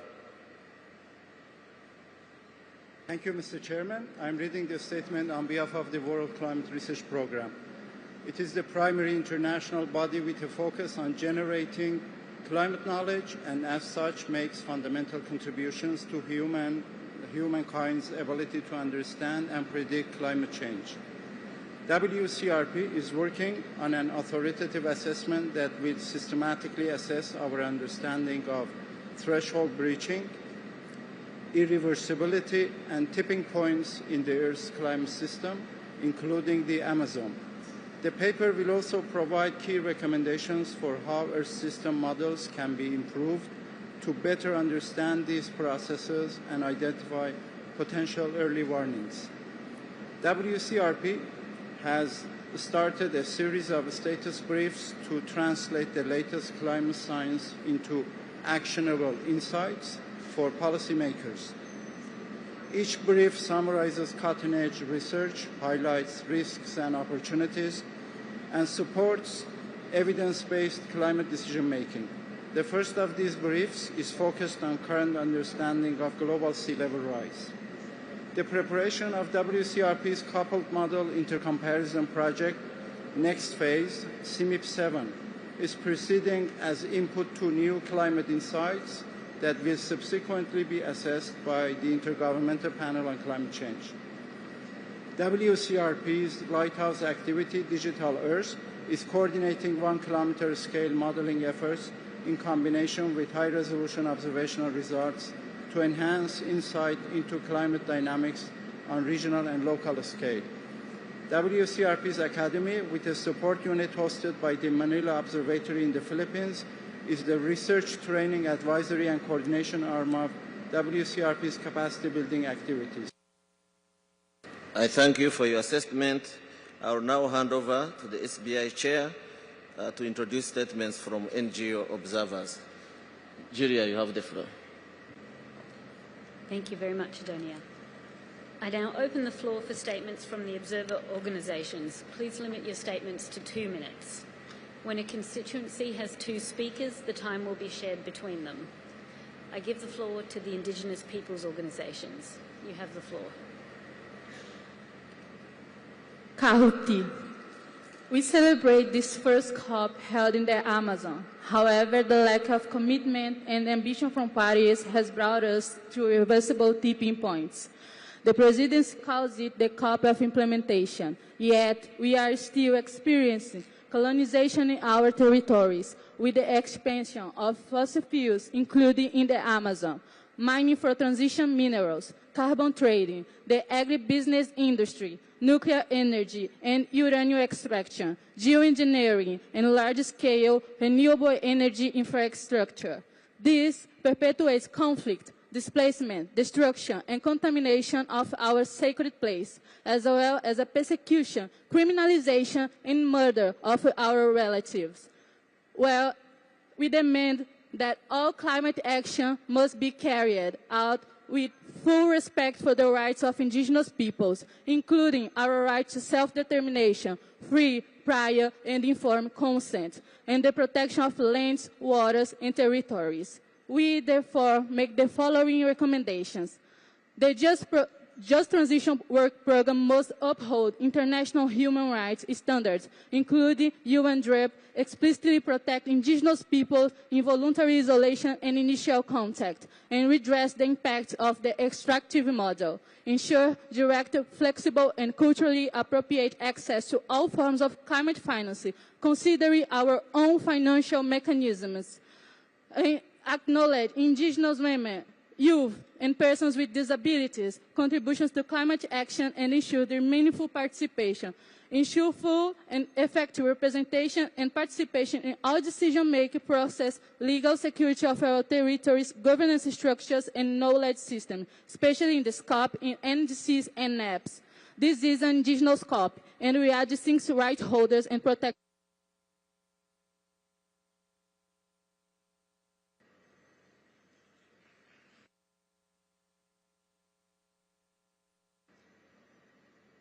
Thank you for your statement. I give the floor to a representative speaking on behalf of the local governments and municipal authorities. You have the floor.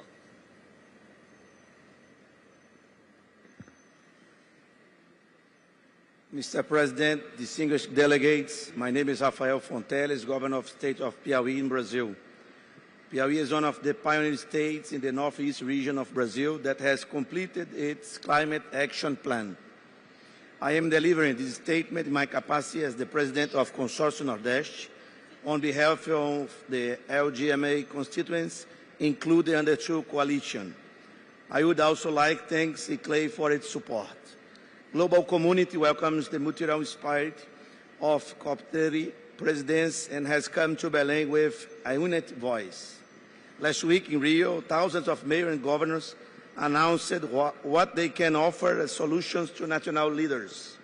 These include good practice for multi-level collaboration in national climate plans, accelerating mitigation and adaptation actions through localized finance and deepening partnerships. The LGMA position translates these solutions into COP30 negotiation documents. and cities and regions hub will be the space where we will exchange and advance. All these efforts converge for one concrete goal. COP30 in Belém must lay the foundation of a strong legacy for multi-level and urban collaboration in the new era of climate action. This Belém legacy will enable the UNFCCC community to welcome IPCC special report in seats in 2027. This Belém legacy will ensure a holistic, integrated work program under the UNFCCC by the start of second global stocktake in 2028. At COP30 in Belém, towns, cities, and states of the world are ready to help nations turn this new page. Thank you. Thank you for your statement. I give the floor to a representative speaking on behalf of the research and independent non-governmental organisations. You have the floor. Thank you, Chair, for the opportunity to address this plenary on behalf of Ringo. My name is Pam Pearson, Director of the International Crisis for Climate Initiative. Ringo appreciates everyone's dedication to advancing the global climate effort.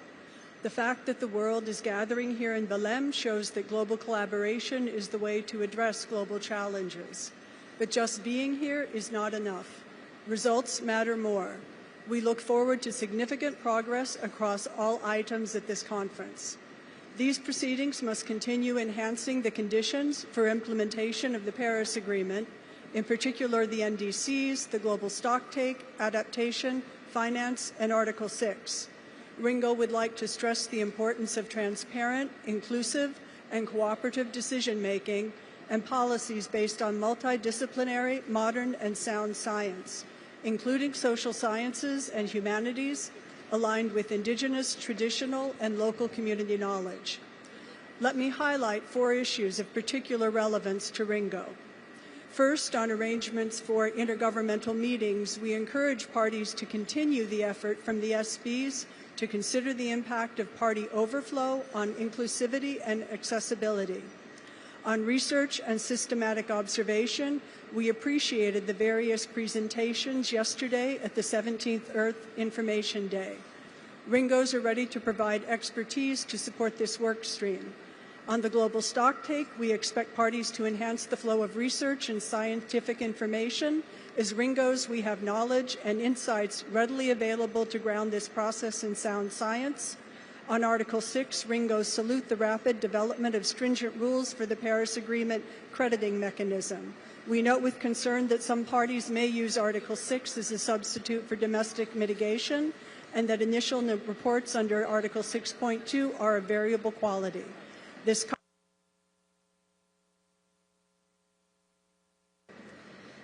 Thank you for your statement. I give the floor to a representative speaking on behalf of trade unions, non-governmental organisations. You have the floor.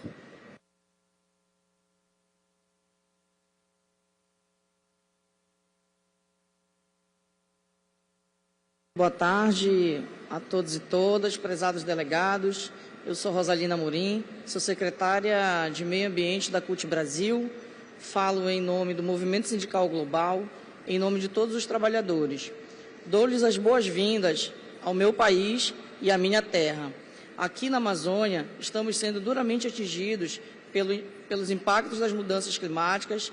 O calor crescente está matando pessoas. O desmatamento e a poluição estão destruindo nosso modo de vida, colocando em risco nossa sobrevivência, e o Movimento Sindical Global vem a Belém com a esperança nos olhos e no coração. Esta COP, realizada no coração da Amazônia, precisa levar as pessoas a sério. Estamos pedindo que esta seja a COP da transição justa, uma transição justa que coloque os direitos humanos e trabalhadores no centro do debate sobre políticas climáticas. Proteger e promover direitos trabalhistas, como o diálogo social e a negociação coletiva, a proteção social, a saúde e segurança no trabalho. É o que vai conquistar a confiança dos trabalhadores e trabalhadoras e fortalecer a implementação das políticas climáticas. As trabalhadoras e os trabalhadores do mundo demandam uma decisão urgente. de vocês pela criação do Mecanismo da Ação de Belém para a Transição Justa, o BAM. E, por fim, queridos e queridas delegadas, a ação climática também significa, por fim, a violência, as guerras, aos conflitos e a repressão em todos os lugares. Parem com a violência e a fome contra civis. Não há justiça climática sem direitos humanos. Sejam muito bem-vindos a Belém.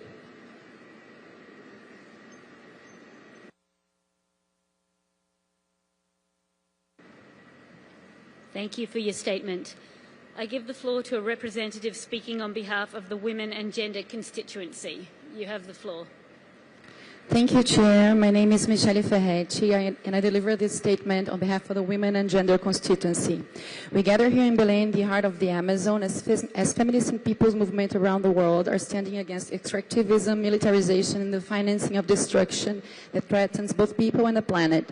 From this region, our sisters and siblings remind us that there is no future without justice. We'll never be complacent in small gestures towards progress, while defenders of life are murdered, while women and girls are silenced and displaced by the same systems that created this crisis. We stand in unwavering solidarity with oppressed communities worldwide. We recognize from Haiti's leadership in abolishing slavery in the region to the Palestinian resistance against apartheid and genocide, the same cry for self-determination that resonates in our mountains and oceans.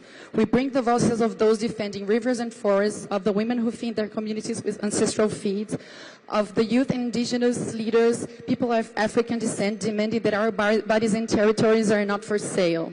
At this COP, we expect governments to deliver a strong action-oriented gender action plan that moves from commitment to implementation, connecting gender equality across all areas of climate, finance, technology, adaptation, and just transition.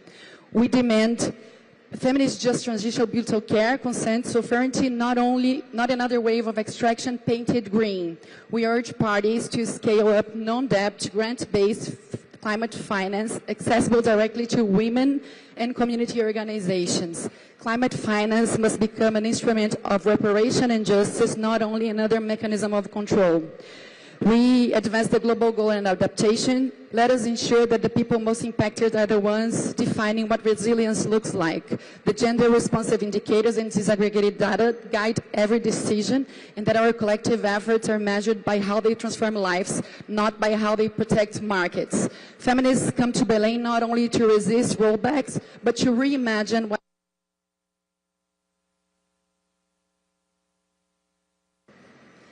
Thank you very much for your statement. I give the floor to two representatives speaking on behalf of the children and youth non-governmental organisations. You have the floor. Thank you, Madam Chair. Your Excellencies, I deliver this statement on behalf of Children and Youth Constituency. We stand before you all as the voice of children and youth worldwide and the voices closest to future generations not yet here, calling for a full, fast fossil fuel phase-out to usher in an era of climate justice, reparations, and action. These negotiations aren't just about today's politics, they are about our legacy and our future. It is about the air, the forest, the sun, and the ozone of clean water. From the Congo Basin to the Amazon forest, we are here to share our gratitude to the people of Amazonia, and with the stewardship these plans enforced back. And we stand with you as we continue to fight within this halls. Mr. President, we call for an adaptation package that adopts a full list of child and youth-sensitive indicators, accompanied by a new adaptation finance commitment to tripling the Glasgow's pledge that is ambitious, grant-based, and responsive to the needs of developing countries. We demand that COP30 operationalize the UAE dialogue to focusing on intergenerational cooperation around implementation and finalizing the GST modalities at COP30 in line with what we agreed in Dubai. We call on parties to adopt an ambitious just transition package consisting of just principles including labor and human rights, FPIC, intergenerational equity, and international cooperation. We also call for a nature program that will continue to cover COP30 decision to operationalize Article 5 and ensure nature considerations that are embedded into the NDCs, NAPs, and NBSAPs for a joint program of across the Rio Convention. Not that we have reached 3 decades of COP30, which fossil fuel lobbyists continue to attend. We call for a conflict of interest policy and UNFCCC that supports accountability against the influence of corporate sectors. Science must be sent.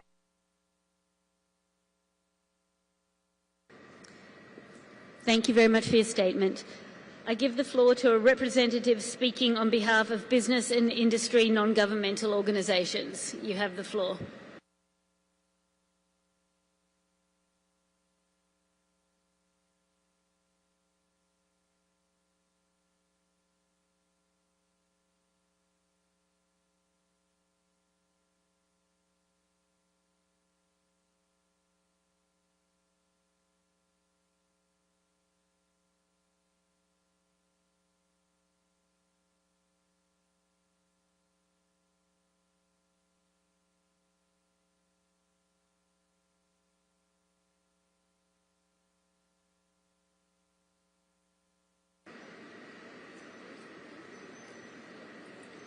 Hi.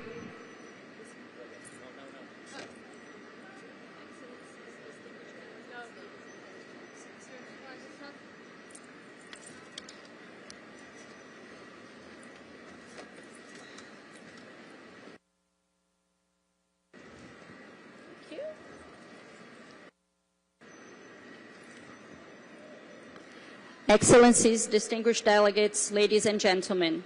My name is Gabriela Dorliac.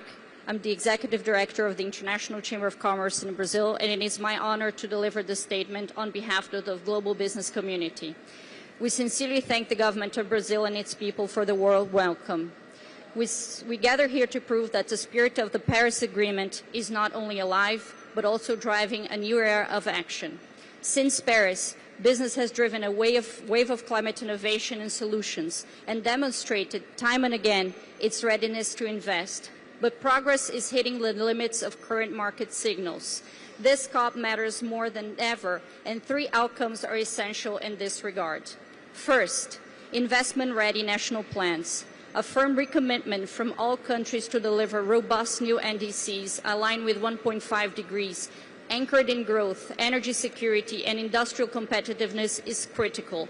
Co-designed with businesses, they can give investors the clarity and confidence they need. Second, a global goal on the adaptation that drives private investment. This private sector can scale resilience, but only if the business case is clear. Finally, and most critical, turning the Baku to Berlin roadmap into a real finance implementation plan underpinned by political commitment to remove regulatory barriers that prevent private capital from flowing to developing countries. Also, robust carbon markets remain essential to mobilize investment. Governance and confidence in Article 6 is a priority as the right balance between integrity and opportunity. Excellencies, distinguished delegates, this COP must also mark a new era of cooperation, one that rises above uncoordinated policies and delivers real lasting climate solutions. We are here to work with you to make this a reality. Thank you.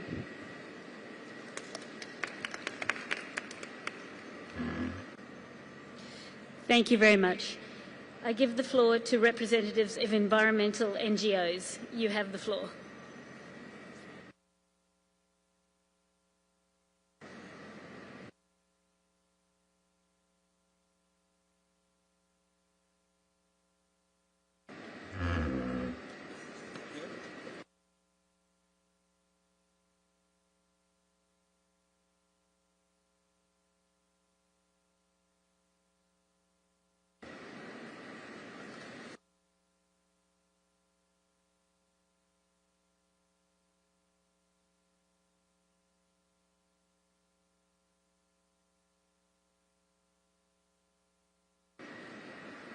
Good afternoon. Good afternoon. We are told that this COP is the COP of truth. Climate Action Network will speak plainly. The truth is, we live in a time of deep injustice where power and wealth are concentrated in few hands. We have a system that allows the few to oppress, occupy, and extract from the majority of humanity, too often with the complicity of the governments seated in this almost empty, as usually, room. When we speak, of course. Let's be clear, confronting the climate crisis is impossible without a strong steer on justice and guarantee accountability, especially of developed countries that continue to escape their responsibilities and obligations with impunity. In face with this process, we are demanding, let's have no mistake, there is no climate justice without human rights. I'm Shananin, indigenous Ingiwa, speaking on behalf of DCJ. I declare we have no direct ties with any fossil fuel or big ag companies or Zionist entities. We, the land defenders and youth from the climate movement, who traveled all across Mexico and Central America to get here as the Mesoamerican Caravan for Climate and Life, we demand justice for our communities, facing threats from the climate crisis and the industries creating it. Because in our region, defending life costs life itself. We demand an end to all extractivism, from fossil fuels to renewables, in mining, in agribusiness, in false solutions that profit from the sacrifice of our territories. The financialization of life is not a solution, but the problem. Every carbon bond, offset mechanism, continues plundering under a new name. We demand global north countries provide urgent, new, additional grant-based public climate finance to fill the loss and damage.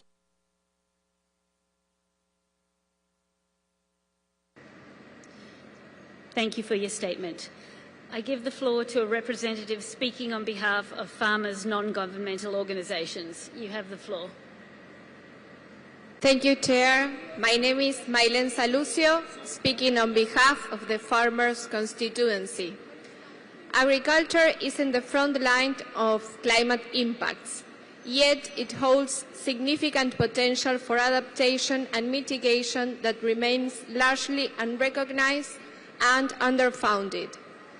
For COP30 to connect climate ambition with farmers' realities, we call for a just rural transition that leaves no farmer behind, reflecting the realities of rural economies and farming systems, and advancing bottom-up solutions combining innovation and traditional knowledge. Farmers' engagement in turning NDCs from abstract targets into real-world solutions, bringing us closer to implementing the first GST.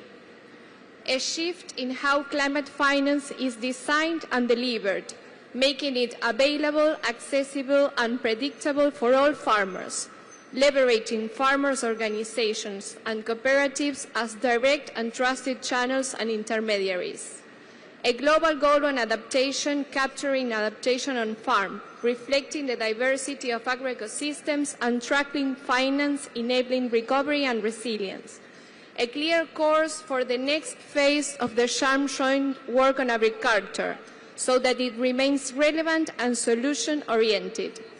We stand ready to work with you all to co-create a sustainable future for our communities and the planet.